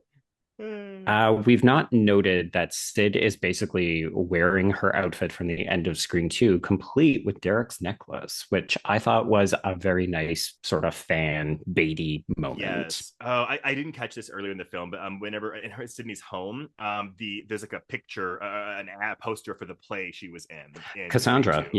Yeah. Which I love. I think we talked about that. We were so glad that after all of the terrible things that happened to her at college, she was still like, well, I'm still going to be in this fucking play. I need to do it. Well, and unfortunately, I guess, she gave up acting because, you can't be a public figure like that if you're constantly having ghost faces come after you. No, it's true. Man, okay, back to the bathroom. So this is 3 for 3 Scream films where we have a bathroom scene. Emily Mortimer is such a great actress, and it really is upsetting that it's a shame she gets nothing to do here. I will say this is a bit of a tangent, but like I really like, if anyone's ever seen Lars and the Real Girl with Ryan Gosling, she is actually my stealth MVP of that movie. She is so like touching and sweet in that movie. It's great. Yeah. But yeah, red herring. Again, think of how much more satisfying this would all play if it was like her and Roman fucking, and we were getting like weird incest vibes because Roman was just so desperate to reconnect with Sydney, and she's just like, yeah, no, I'm going to be famous from this. Like, I just would have played so well. They tried to sell it to the studio, and apparently the studio was like, no, we don't want that. Oh yeah, because this also does like a callback to that bathroom scene in the first movie as well. Yeah, I guess really anytime you see a bathroom like this in a Scream film, you're like, yeah. And then, of course, folks, if you're blanking on the second one, Phil gets killed in the bathroom at the theater in the opening. Yeah. Okay. This is there we go. One of the most genuinely affecting stand out scenes set piece. Yeah, yes. Yeah. This would just be so fucking freaky too. Like you're already having weird dreams about your mom, and then you just rediscover yourself in your old house. I mean, my favorite moment of this is where she knows she's being chased by Ghostface, or she anticipates Ghostface is going to attack her, and she does the closet door thing. Yeah. I'm just like, yes, the callback to number one. Also, John, no, they are not, because Scream Queens, the reality show, didn't start until 2008, a full 8 years after this film came out. But you could say Anticipatory. they predicted it. Yeah. There we go. Yeah. But we did have we had shows because there was I just saw a clip on Instagram the other day where Faye Dunaway had a 1 season show on the WB called The Starlet, where it was Faye Dunaway. It was like American Idol, but with like Faye Dunaway in the Simon Cowell role. Okay. And it's just like a super cut of her just like tearing these actresses down. So Oh. maybe actually it was doing something like that. Quite possibly. Also, the fact that it's Faye Dunaway doing that is like zero surprises registering. I mean, y'all look. I love her, clips. but she's a bitch. She has no self-awareness, and it's really. I mean, it's no wonder it only lasted for 1 season on the WB of all. Faye Dunaway slumming it on the WB. I love it. Love it. Fantastic. Oh boy. I don't know. Would you want to revisit your old childhood bedroom? Oh my God, Creed. Everybody drink for Creed. She's a poster for Creed. Honestly, she should go look at that and be like, I don't remember that in my room. Right? Just like, I remember having better taste than this. How very dare. I do like hearing Skeet Ulrich's voice over this. I just again like, these callbacks to the first, it's so good. It's well done. Yeah. I think that Campbell plays it off really well. I think that there's a version where this could come across as very silly. Especially since the movie around it is so silly, and this doesn't. It's one of the biggest reasons why the pay dispute in 6, I was just like, I don't know how you're not on Nev's side, because if you think of Scream, even if you're like, oh, Sydney isn't my favorite character, I like Gail, I like Jennifer Jolie or something, like the emotional backbone of the fucking franchise is Nev Campbell, and her dedication to imbuing Sydney as a real fucking person amidst all of the shenanigans. And like she always sells the emotional scenes, not just because she's a good crier, not because she's believable in the action, but because Sydney feels like a real fucking person. And I was like, yeah, you pay her what she's goddamn worth, even if you were only going to give her 5 minutes. Pay her. But also, I hate that they knew in the commentary, Wes Craven is like, when you see a window, you know somebody's going to come through it. And I was like, then why didn't you subvert that? Because it feels, I don't know, that's a little bit but I'm just again, it's silly. It's just part of the Scream stuff. But like, I'm just imagining Ghostface like climbing up the side of the house set and like getting on the roof and like. Yeah. Even just like the amount of concern I would have as a serial killer trying to be like, okay, I guess I'm going to go after Sydney in this moment, but I need to make sure that I've got the Maureen Prescott audio tape ready. I've got to have the sheet so that I can do the dramatic reveal. Like, oh man, there's just so many levels of detail that have to, like, planning that have to go into it. I love that moment though. Yeah, this is one of my favorite moments where it's like, oh right, she knows the geography of her own house, and honestly, but it's a fucking set. We know the geography of her own house. Yeah. I will say the other like not so fun thing to do with 3, because we know there's only one killer, it's Roman. You don't get to play the which killer is it in this scene, because we get to play it with every single other Scream film. Hey, but Kirby does acknowledge that in 6. Was it only solo Ghostface points for ambition? Yeah. But it does make it also more silly, because you're like, Roman's doing a lot. Like a lot. Oh my God, he's so extra. But it's also, you realize Scott Foley's barely in this movie because, of course, he's got to run around and do everything himself. Exactly.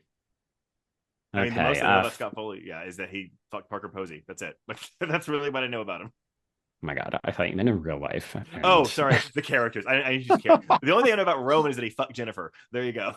There we go. Yes. Okay, folks, you should be drinking for Maureen Prescott because we are hearing her voice. What? Scene. Well, I mean, we're hearing Billy's voice and stuff, but we're about to. Stu. Yeah, here we go. So Roman attacked her, chased her around, then got in this room, got under this sheet. Yeah, I'm telling you, it's a lot of prep. Also, Sydney once again taking a header out of that. Apparently, this was a very hard stunt for the stunt women. They didn't apparently think to put like something under the like fake grass, so she did it a couple of times, and it was like, oh, that's a big fall. We should put something more under there. Yeah, I don't know. I'd be a fucking mess. My God, I'm really glad we don't push the whole like oh, Sydney's like going crazy too hard. We do it a little bit, but it's It's not up to a really point. like, yeah, I'm glad that that doesn't really take up a good chunk of the screen time because I really don't want that for Sydney or any movie in this franchise. Yeah. Yeah, they talk a little bit about it in the commentary that they just really wanted to process where Sydney was at, and they did want to give it almost, they treat it like another red herring, like is Sydney actually losing her mind? And yes, Kevin in the chat is talking about like, oh God, remember when we thought that this ghost thing was going to be this one off for 3, and then of course we do it with Sam in 5 and 6. But I kind of feel like that that makes me retroactively appreciate all 3 of the films a little bit more because it feels like now narrative continuity that we've got these characters who just they internalize it, they process it in this way by like manifesting their dead relatives as a coping mechanism. Well, and I do think that Scream 3 is. I mean, I'm sure I'm not going to say it's the first movie to do something like this, but I No, feel no. like Scream really does legitimize the slasher film critically. I'm not going to use the word elevated because that's not the word we like to use, and this is nowhere I'll near cut you. I will cut a bitch. yeah, but this is nowhere near what we would come to have with elevated horror. But this is, yeah, I mean, and again, similarly, Halloween H2O, where it does something where it's not just a slasher. Yeah. Not that there's anything wrong with that either, but No. this is when you really start seeing critics like side with horror films for the first time in a while, which is Right. great. Well, Let's not make this one, I Roger guess, but Ebert eat his words. yeah, exactly. Not really. I don't think Oh he ever wait, really liked anything past Scream 1, but are we getting ready for the best line delivery of the film from Parker Posey? I mean, there's so many, but yes. Okay, so folks, I don't know if maybe I won't step on her. We'll watch her play it out. Yeah. I do wish, because Lance Henriksen is obviously a very big red herring in this movie, but I wish he was in the movie more. Like he doesn't even like, yeah, like honestly, I feel like Patrick Dempsey's character is more mysterious than him. I think so. I mean, part of the problem is that like it's Lance Henriksen and he's always fantastic, but I feel like he's immediately giving off bad dude vibes. Like right from the introduction, you can tell it's not just that he's a suit, he's like a kind of bad, shitty dude suit.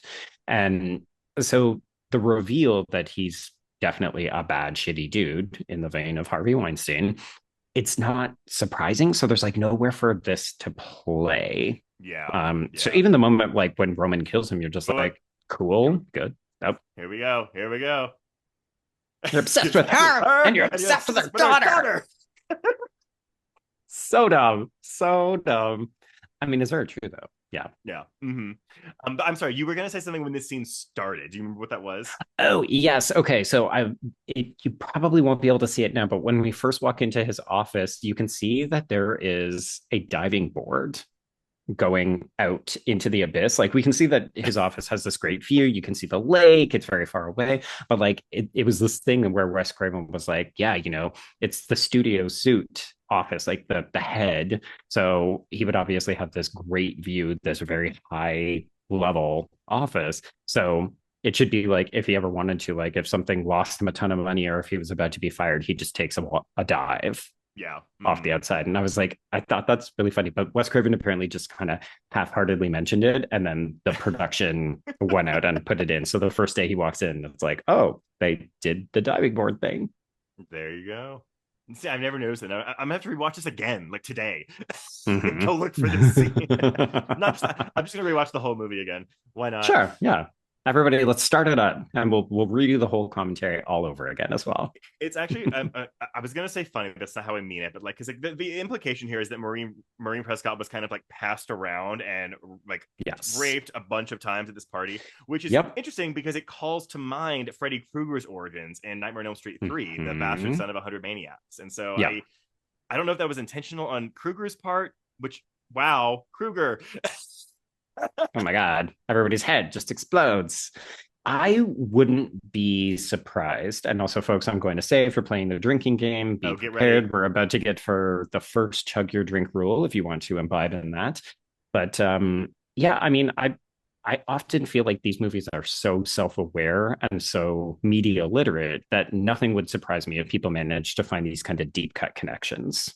Yeah, I think a reason too I really gravitated towards Scream as a franchise when I was younger is because I knew so much about horror films and a lot of my friends did not, and so hearing like people in movies reference horror films that I knew and loved, I Mhm. felt seen in some kind of weird way. And So so yeah, loved, I yeah. know. I think that's why again, like I connected to these, but it's funny because some horror fans like really Hate it. don't like this franchise because of that. Yeah. And I think there's a line, there's a line between meta commentary in films where it's sometimes Mhm. a bit too far. But these Oh, were is that when you start to drag out your other favorite line where you go, that was just smug and I didn't yeah. like it? No, and that's the thing. Meta humor, especially in horror film, it's either something that works for me like Scream, or it's really smug, like basically Patrick Dempsey's character, like that in like movie form. Like it depends. Yeah, what's interesting too, right, is that these first three films are really coming out in a world where social media doesn't exist or it's in its infancy, and the Yeah. internet is still like a new and novel thing, which is part of the reason why like the voice decoder is such a weird phenomenon in the world of the film. And we look at it now 25 years later. It's just like, oh yeah, whatever, we all accept it and move on. But the reality is that like I don't know. There's something fun about movies bringing us back with Easter eggs because it feels, yeah, like they appreciate that we pay attention to things. But I can also understand when films use it as a crutch and it starts to feel lazy. And Yeah. that's when I'm just like, oh, we get it. But You saw movies too. Good I job. actually, but I think your mention of social media though, it's right though, because like in 2000, like we like yeah, you could have message boards and stuff, but like it wasn't the Mm-hmm. same. And now it's like everything is so memeified that like yeah, everyone knows about everything, so it comes across Yeah. as less clever nowadays, I think, than it did back 25 years ago. Yeah, like it's part of the thing that you and I have really struggled with some of these contemporary slasher films, where it feels like their entire genesis is, hey, I watch Scream and now I get to make movies, so I just do Scream. But the Yeah. thing is like Scream was never just making reference to other films. It Mm-hmm. also has its own agenda. It's saying different things. Like I remember when we revisited this film in 2021 for our episode, and we had these really lengthy side conversations about its Mm-hmm. portrayal of rape and PTSD and like Uh, that's meaningful, even if sometimes the film doesn't always want to fully interrogate it. yes, and also everyone chug your drink for that atrocious line of dialogue. My life. My life. It is terrible. Also, did Sid Don't reply do to it, that? Mitch. Did Sid reply to that and say mine too? Oh, I didn't look. Sorry. Okay, well that's in the assembly cut. Oh, it did it. Okay. Sid replies to him and says mine too, and Okay. I think that No, actually she did makes it not. play a She little did not. that makes it play a little bit better for me. But He's it just doesn't. so intense when he says it, and you're just like, what is Yeah, it's like, his get out of my face, damage? dude. I'm Oh, sorry, this is my trauma story. Can you please get your own franchise? Thanks.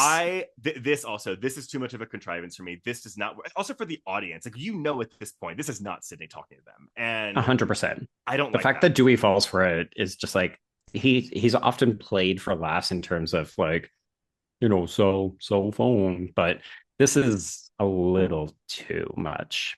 It would almost be better to say, hey, I'm going to kill a bunch of people if you don't show up. Mm-hmm. Now, here we go. So we have 40 minutes left of this movie, and they are all going to take place at this mansion. Love it. I love how Scream films have always had these ridiculously extended climaxes with Yeah. most of their characters located in a single space. Like no other films do it this way because I mean, it's a nightmare to shoot because you just got all of your actors in the single space. Like I remember the first Scream, it's got that notorious, like, I can't remember what the length is, but they printed t-shirts where it's like, I've Oh, survived I survived the seeing. scene, whatever. Yeah. Yeah. And actually, that's a good comparison because the party scene in Scream 1 starts, I want to say, about the hour and 10-minute mark, and there's Yep. 45 minutes left of the movie at that point. Like, it just Yeah. happens a lot in this franchise. Yeah. Yeah. Which Um, I appreciate because you referenced Clue earlier. I'm not Mhm. going to suggest that it's got the same comedic punch as something like that, but this idea of a locked room mystery, right? Like in a way, a lot of Scream films kind of shut themselves off to the outside world and say, "Oh, now we're going to do like a murder mystery box for the last act of the film." yeah. I do find Dion Richmond funny as Tyson, but his character just feels like they couldn't get the guy that played Joel in Scream 2 back because Oh, that would have been interesting. he's basically the exact same character offering the exact same lines of dialogue. Yeah, he has one of my least favorite scenes in this film where we literally pull a rug out from under him, and No, that's so I, good. it looks like it hurts. Like it's a really effective stunt, but I think it's very stupid. I Oh, mean, part of it is that's that I your struggle with Scooby-Doo. it's so Scooby Doo. I think sometimes when the film is so serious in certain ways, um, I find it difficult to then get back on the very campy, very silly, very For stupid sure. wavelength. No, I totally, totally, totally understand that, and that's why I think again, like the Sydney stuff is so good, but it does really feel tonally inconsistent with everything else going on in the film. Yeah, like Sydney's having another worst day of her life, and other people are like, "Who's the man behind the mask? Is it old Yeah, man Ivers?"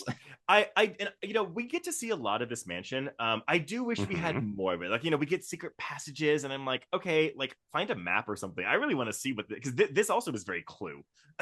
Yes. Okay. So, fun fact about this I'm going to designate the chat to look up the exact name, but this is a real house. So, this is not a set that they built or anything. So, it's a real person's house. This is the same location as the manor in Halloween H2O. So, this is like where Jamie Lee Curtis had her school with Josh Hartnett and Michelle Williams. And in real life, it was a former home for troubled girls. It was rumored to have ghosts, and it was owned by the guy who did. He's it's owned by the director of Grease and Flight of the Navigator. Oh, wow, huh? Yeah, Wait, so and it gets rented out. are the secret passages part of the Are house, or is that real. They're real. what? Yeah, That's also really. I feel like it's maybe not rare. I guess in these films they do actually find locations instead of build sets, but I'm just kind of like, sure, that's sure. wild that they found this house. Yeah. Okay. So Hope did a Google, and apparently this is the Canfield Merino Estate in Silver Lake. I don't know if this house is in I Know Who Killed Me, Mitch, but I mean, if it definitely is, if it is, amazing. great, yeah. I don't recognize. I've definitely seen I Know Who Killed Me relatively recently. I watched it last year, and I don't recognize it, but I'm not. I Hmm. could be totally wrong. I could be totally wrong. Yeah, folks, Chris Syverson, the director of that, has a new film coming out. It looks like the worst, best Lifetime film you've ever seen. And I'm so excited. Yeah. Mm-hmm. Okay. So, So what do we think of the fact that they all immediately split up? split up. I know. So stupid. Come on, folks. What are we doing? Let's split up, gang. But I mean, we also do this regularly in a Scream film. We Well, love to send people off to get beer. We love to have them mhm. do other things. I'm surprised we didn't try to mimic the shot of with Gail opening this door of Rose McGowan opening it in Scream One. That would have been Oh, fun. right. Yeah. I remember finding all of this stuff with Gail quite effective, like throwing the knife, falling down the stairs. Obviously, we're not quite there yet. She has to find Roman's body Yeah, but first.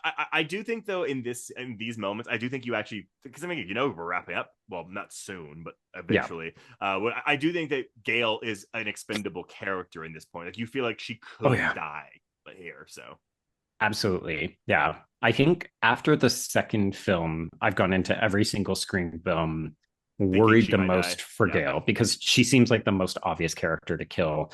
And of course, I think that's yeah why it hurts when it's Dewey in five. well I would not God I wouldn't be surprised if we kill her in 7 but I really hope we don't. Yeah.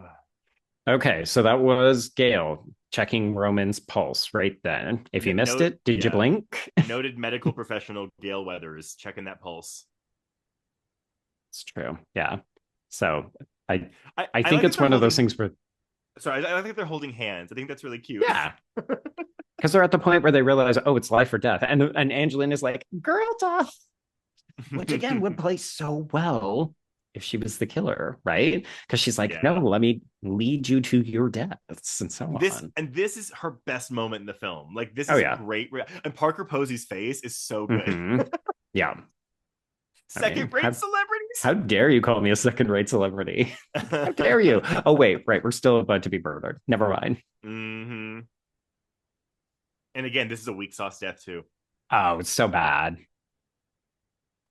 I mean, did I think she was going to put up a great fight? No, but also, meh. It's so okay. funny. Just the physicality in Posey's performance. Z-list. So here's the thing, though. I get the impression that Jennifer Jolie is kind of famous in this world, though. Like she is probably I the think big so. name of the cast. Yeah, yeah.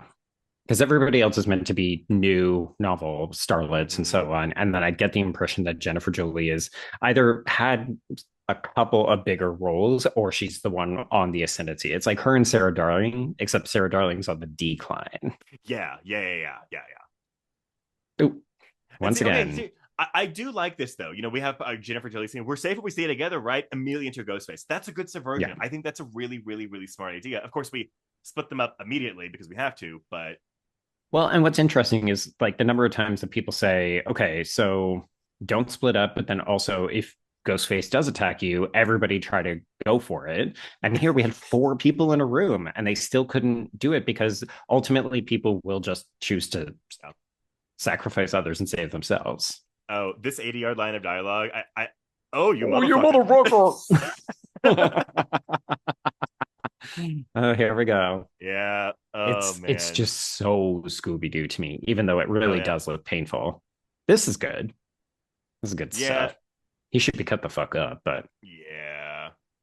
but then again, we don't get to see him land because of the Oh, MPA. Assembly Cut has his a shot of his body with blood Oh coming yeah. out of it. Yeah. Okay. I think part of the other issue with this is even though yes, we're into this extended climax, we're going to be here for a while. The geography, like we usually praise Wes Craven for doing better geography so we understand where things are. Like when she goes down the stairs and Ghostface is just there, I'm like, was that the Oh, stairs yeah. where It's not Angelina clear. went? It's not like it doesn't make sense to me, the layout. I'm also gonna say I remember the first those 10 times I watched it the first week I saw this movie. Mhm. I never like really I mean, now I see it, but I was like I don't did she die? I was really Oh confused yeah. as to whether Jennifer died in her scene. I was like I mean also Ghostface is just gone and Dewey's an idiot. Mhm. It makes me so every time this happens. Like you can see the glass shaking. You can see Slowly, it. You can see deliberately, like he one at a ugh, time. fucking idiot. Fucking idiot. So this is the other thing that I never really realized until I was listening to the audio commentary with Craven. A bunch of people mistakenly think that Dewey shot her. And I was like, no, he's clearly shooting at the Yeah. tops. But Yeah, a he's bunch shooting of the people were tops. like, did he accidentally shoot her? And he's responsible for But where killing did her. Ghostface go? How did he run through the other? Is there another secret door in the other? It doesn't make any sense. Yeah, no, because we're meant to believe that obviously Oh, that's there's good. just that one. This is good because it just continues. You think the scene is over. Everybody drink for Jennifer Jolie. She is Yeah. dead. I'm using air quotes because we have seen Kirby come back from worse than that. We have seen Chad come back from worse than that. There's absolutely no reason why we could not still fit a Jennifer Jolie into a future Scream film. I mean, honest. But here's the thing, though, because I mean, because they are bringing a actually no, they're bringing a lot of people back for Scream 7 because I think Like Scream 7. literally, Dewey and Billy are coming I, back. It but makes no sense. I think they're doing an AI approach. I think Scream 7 is doing an AI approach, and that's how we're getting all these people back. Yeah, yeah. I have, dear Lord, help us if it's all ghost people or like weird flashbacks to these Mm-hmm. people. I am terrified that that might be the direction we go in. But yeah, I think it's going to be holograms and other Yeah, things. yeah. But Which you know but what, you could still fit Jennifer Jolie in there because yeah. we've already done holograms with Josie and the Pussycats. And Sarah Michelle Gellar, she's even said, like, I'm waiting for my call. I would love to come back for a Scream film. I am waiting for my call. I'm like, yes, you are. Okay, tangent on that. Why would she be excited to come back to Scream but not come back to I Know What You Did Last Summer, where they literally were like, we would love to have Helen back? And she's like, I died in that movie. I'm like, Sarah, So come back for both, here's the thing. please. And look, I would love to see her back in I Know the Summer film, but I do think that it would cheapen the effect of her death in the first movie because I think that her death in I Know What You Did Last Summer is so It's heartbreaking for iconic. so many people that I get why she maybe wouldn't want to mess with that unless she was given enough money. Okay, so this is so Scooby Doo, and yet Yeah. I don't mind it at all. I loved the POV of the knife and it hitting Dewey. I love it. It's so silly. Yeah. I will say Assembly Cut 2 has a much longer conversation between Dewey and Gail on the phone where he's quizzing her on like things about their life to prove that it's her. Oh, okay, So yeah. he's like, what were you wearing the night we first met or the night we first kissed or something? And she's like, oh, we found Sidney Prescott's dad's car and like blah blah blah. And I thought that was Oh, again, I that would have liked been that. nice. Yeah. I mean, I get it. That's going to slow things down because we're trying to ramp things up, except for Sid, who we're waiting to get into the action. But Yeah. um, yeah, no, I mean, it's tough, right? Because I think, especially as fans, Mitch is even saying in the comments, it sounds like it's fan porn. But the reality is that if you do have any kind of emotional investment in the franchise, I want all of those moments. Like I Well, want to see. That's why the assembly cuts for these different films do end up satisfying some of that or scratching that itch, because you realize, oh, even if it slows the film down or makes it feel bloated or it runs it into the 2.5 hour mark, as a fan, I kind of want that. I kind of well, don't mind. and it's the thing where when slash if you watch the assembly cut, you're kind of like, wow, there's not really that much different about it because it's so many of these little moments, these little lines, extra lines of dialogue. But for some reason, over the course of the film, they add up to 25 extra minutes of footage, and so Yeah, you're like, oh, and so it's really a miracle. It really helps you understand film editing, where you're like, wow, you have to see where they're cutting just little seconds of trims, footage little all over the trims. film to get it to under 2 hours. Yeah. And I will say, like, folks, I know I've been talking about the audio commentary a lot, but Lucier is really good at talking about like the moments that he trimmed or edited down to like maximize things or where he made his contributions.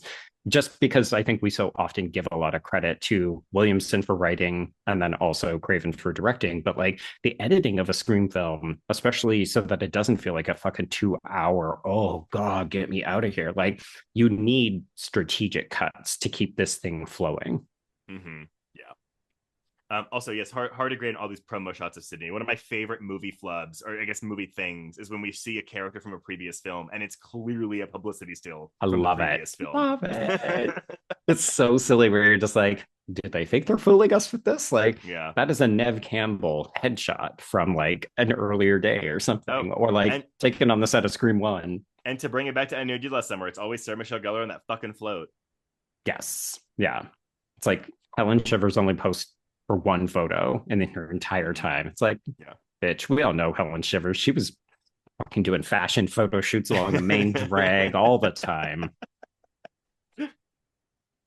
Okay, let's bring back the mama stuff. Okay, I always clocked the vest, but apparently, like, there's a full conversation about that in the audio commentary where apparently a bunch of people they're like, "Oh, I'm not looking at the vest. I'm looking at what else is on the hanging rack or posters or people walking by in the background." And I'm like, "Oh, all I see is the vest." So I default assume Sydney is wearing it for the duration of the film. So I'm I never mean, worried unless somebody's pointing a gun at her face. unfortunately, if Sydney is getting shot in a film, like, hey, if you're gonna kill Sydney Prescott, you're not gonna fucking shoot her. Like, Mm-hmm. there is no, and that's again what part of the reason why some of the climax doesn't fully work for me. And I will say, in that assembly cut, I don't think they have the bit with her wearing that bulletproof vest. That's cut Oh, out. really? That's not in the assembly cut. Oh, it is a shorter confrontation between her and Yes, Roman. because Yeah. they went back and did some reshoots to add stuff to the ending, and the bulletproof Yeah. vest was one of them.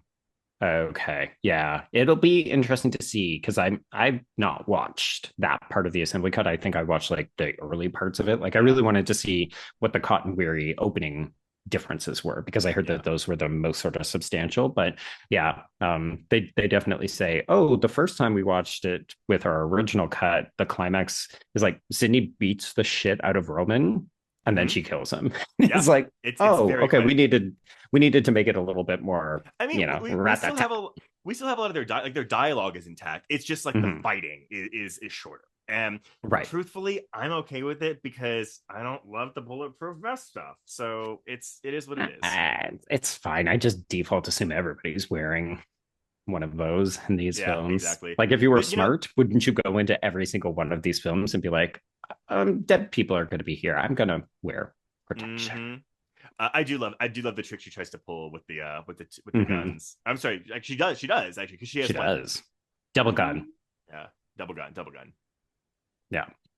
Which And also Roman just her idiot. her disdain. Like one of the things that I love about each successive Scream film is where she's just like, I've heard it before. I'm not impressed, and I'm gonna fucking kill you because I'm Sydney goddamn Prescott. So like, don't monologue to me. Don't threaten me with a good time because you know I'm going to murder you at the end of this film. Yeah.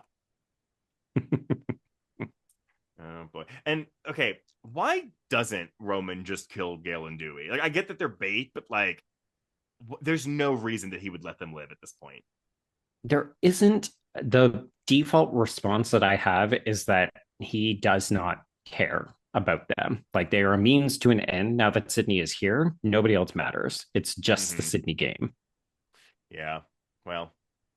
Oh, also, her wig is back in bad. Ooh, look at it in the back. Oh, it's so. Someone said earlier it's like a football helmet, which Sally Field in Steel Magnolias, that brown football helmet.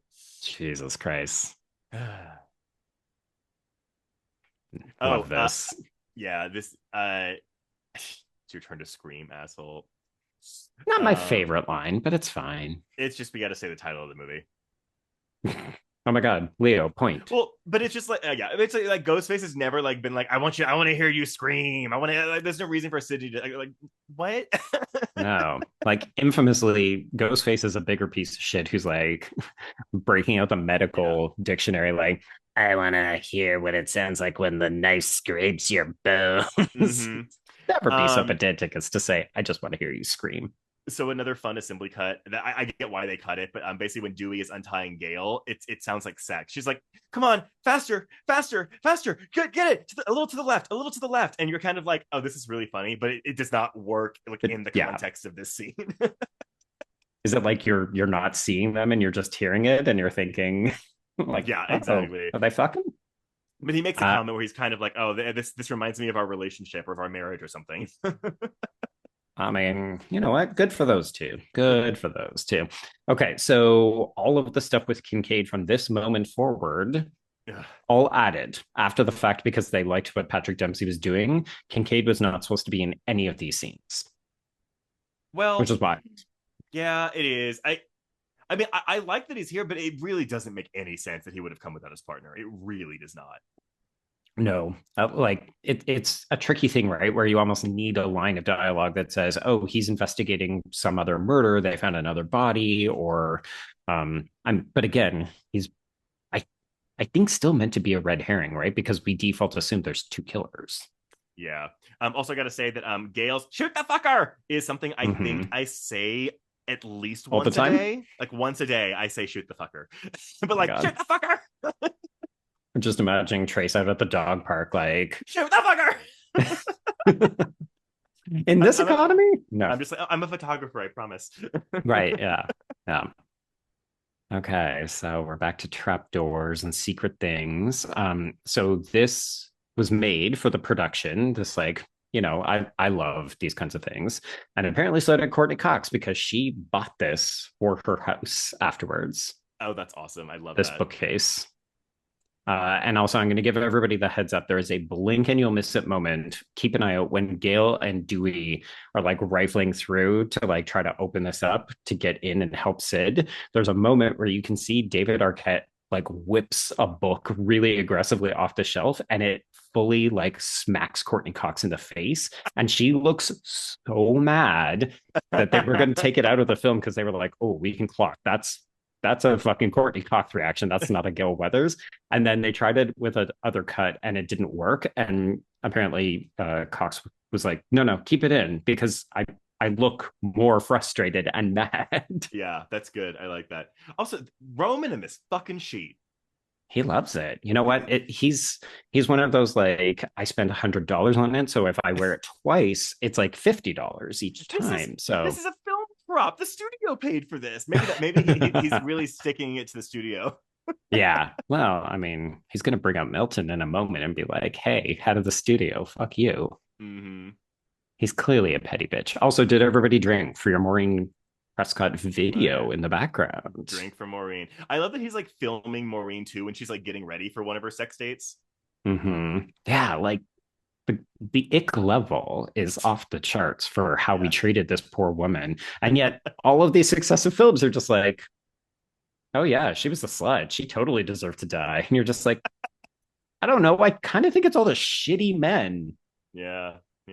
I mean, and that's again assembly cut stuff. But there's a little bit more dialogue between Kincaid and Sydney at some point where she says, I thought I knew my mother and I tried to like reconcile with her secret life and I tried and I tried and it's again those moments where like, oh, that's nice dialogue that would have actually like give it to me. Yeah, exactly. This question for you. I mean, we're getting so much Maureen in this movie, but also, are we getting any?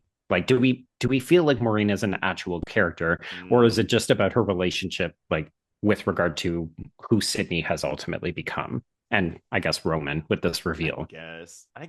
Yeah, maybe a little bit. I don't know. Yeah, I mean, we get the most of her in this movie, but Hmm. yeah, we don't know anything about her. Like, I always kind of want the movies at some point to kind of like give some retribution to Maureen Prescott. Yeah, yeah. But uh, so you saw this in theaters. Was there a collective Hmm. groan when Roman took off his mask Um, 25 years I, ago? here's the thing. Part of my challenge to people who feel like this is a little underwhelming is like, who would you rather have had? And I Yeah, feel like the only other answer would be like Jennifer Jolie, mm-hmm. or Lance maybe Henriksen, I like, guess. yeah, right. Like I feel like the film just hasn't done a good job of building anybody else up as a potential suspect. It's like maybe Jennifer or maybe Kincaid. Those are the two sort of most other obvious Well, villains. and I think too, and again, like I'm more than griping about this, but I still like this movie. But like, it's the secret like half brother thing just feels a little Mhm. soapy for me. Well, but this is where your Star Wars is coming into play, right? The secret reveal of like, oh, I'm Yeah, your father, but also like I don't you're in like it in love that with your movie either. sister. I mean, it is one of the most infamous reveals of all time. It is, but aren't Luke and Leia like totally flirting? They are, and it doesn't happen in the third. Does it? No, by the third film, they already know. It comes out in Empire Strikes Back. So technically, like Oh, if right. Roman was really dealing with the rules of the trilogy, he would have already instituted this. But That is true, but it's fine. whatever. I like Empire fine. As I said, I'm not a Star Wars person, so the only one of these He's movies just I'm ever. not. Yeah, I'm not a only gonna sci-fi rewatch person. like Last Jedi again. Like that's the only one I'll ever rewatch right now. But I also don't watch any of the Star Wars shows or anything. I just again not because I don't like them. I just it's not really my cup of tea. Yeah, this is where I make the pitch. People, I know we're living through like a very particularly hellish political moment, but if you want a kind of catharsis or like even a, oh my God, the TV is Black Mirror reflecting back on me, and or season two is where it is at. Like Mm. quite literally one of the best TV shows of the year. I also Oh feel like no, okay. Milton! Everybody take a drink. I feel like his monologue should have also been delivered to Milton, like Sydney Milton, and yeah, Milton. Like they should have, because he. yeah. Do we even know if Milton knows like who Roman is at this point? We don't know. Right? He's just like, oh, one of my directors has lost his mind. I guess I should have let him make that rom com like he wanted to. Yeah, and I'm like, it's like I mean, as we know, a screen killer loves to monologue for hours. Hmm. Yeah. So it just seems out of character that that Roman wouldn't want Milton to hear all of this too. I guess maybe the implications, maybe he told him all this before he tied him up, but whatever. Yeah, maybe. Like what has Roman been doing for the last 24 hours? He's just been like sitting there talking to Milton in the chair and then I, occasionally being like, sorry, I just gotta go murder somebody. I actually like to think that Roman pre-recorded a video explaining to Milton what was happening and had him Oh, sitting in the room right. tied up and was watching it while all this other stuff was going on. Milton, you lived a life of sin, and now you're Yeah, gonna pay for it. exactly.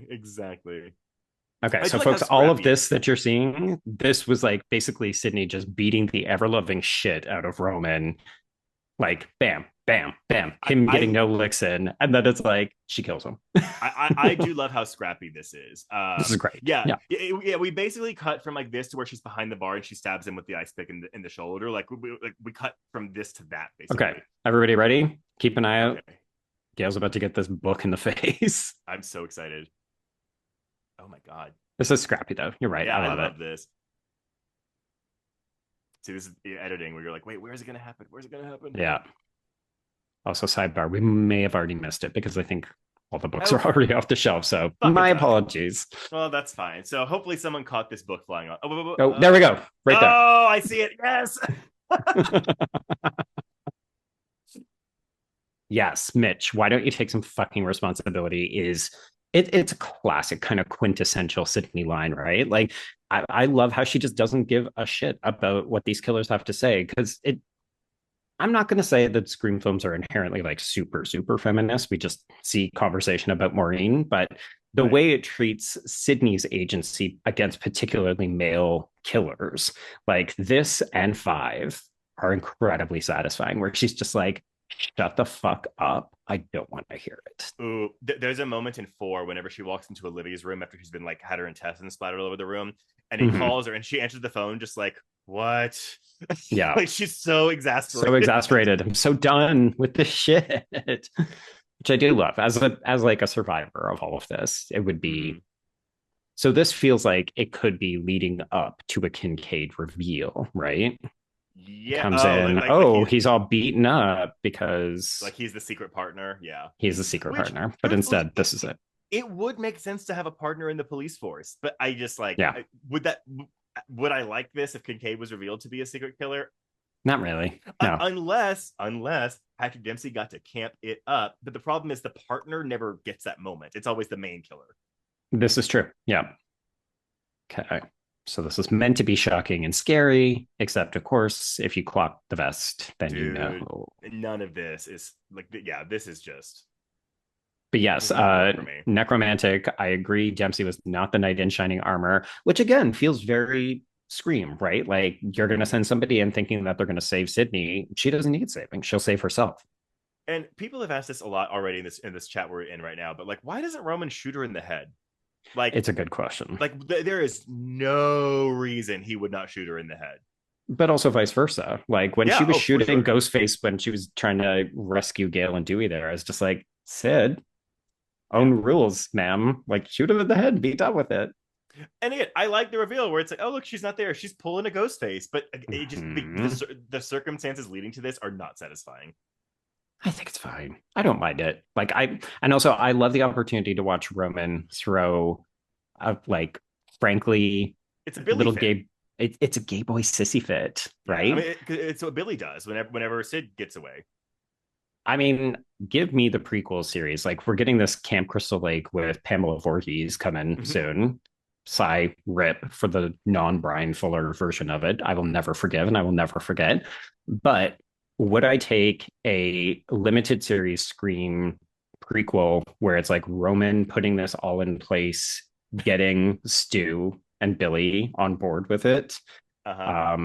and honestly just exposing him as like a little queer boy who's like, oh, I'm so obsessed with mommy and I'm so obsessed with big sis.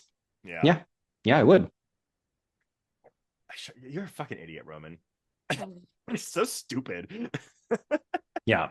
He's just like, oh, I didn't think this through very much, even though I just killed 10 people. I think that is the thing for me too, is I think that I actually, and maybe you can disagree with me, I think all the main Scream killers are very, very, very smart people. Even like Jill, but Roman does not give me smart. Yeah, Roman gives me sad boy. He does give you almost secondary killer kind of status, right? Where you're just like, you picked up a knife because someone who was smarter and more persuasive than you convinced you to do so. The idea that he is a grand mastermind who executed the entire first film, I think that is one of the problems that people have with him as a villain. He doesn't give off criminal mastermind vibes. I also do wish he would have referenced Mrs. Loomis. Like, wasn't even in my plan, but that was great. That bitch picked up the baton and just ran with it. My God. Yeah. Like, Billy's mom was a total surprise. Who could have seen that coming? No one. Yeah. But I will say, one of the fun facts and trivia that people like to reference, I mean, that's lovely. I love the hand. Yeah. So Sydney. But the part where she lunged over the bar and stabbed him, Nev Campbell missed the vest and apparently actually got Scott Foley. So he apparently looks to be in a lot of pain because he really was in a lot of pain. That makes sense. Do we like the fact that Dewey offers the killing blow of the franchise mastermind killer? Here's the thing. It feels like we gave this to Sydney in the first two films and we're not going to do it a third time. So, would I maybe liked it to have been Gail instead? Yeah. But only because I feel like Gail never gets the moment, right? Like the fact that we had to wait until 6 for her to get her first goddamn chase sequence and phone call, not first chase sequence. Sorry, phone call. Yeah. Thank you. Yeah. Yeah. But I don't know. I mean, every time I watch 3, it's almost like I realize I've had temporary amnesia because I always go into it being like, well, it's my least favorite Scream film. And then I watch it and I think, yeah, there's definitely moments of bigger, broader comedy. But Mhm. overall, I have a really good fucking time with this movie. Yeah, no, I do as well. And, as much complaining as I've done about certain aspects that don't work for me, I do think that this coda is kind of a Oh, perfect, like, thematic ending for this perfect. trilogy. Yeah. Yeah, like it- when I saw this in theaters and we all thought that this was going to be the end of it, this felt like, okay, we got Gail and Dewey in a place where they are actually going to make this work and it will Mhm. work this time. And Sydney, honest, it's cheeseball to the extreme, but her Right. leaving the door open, P.S. Yeah. Everybody prep that second drink if you're doing your chug your drink rule.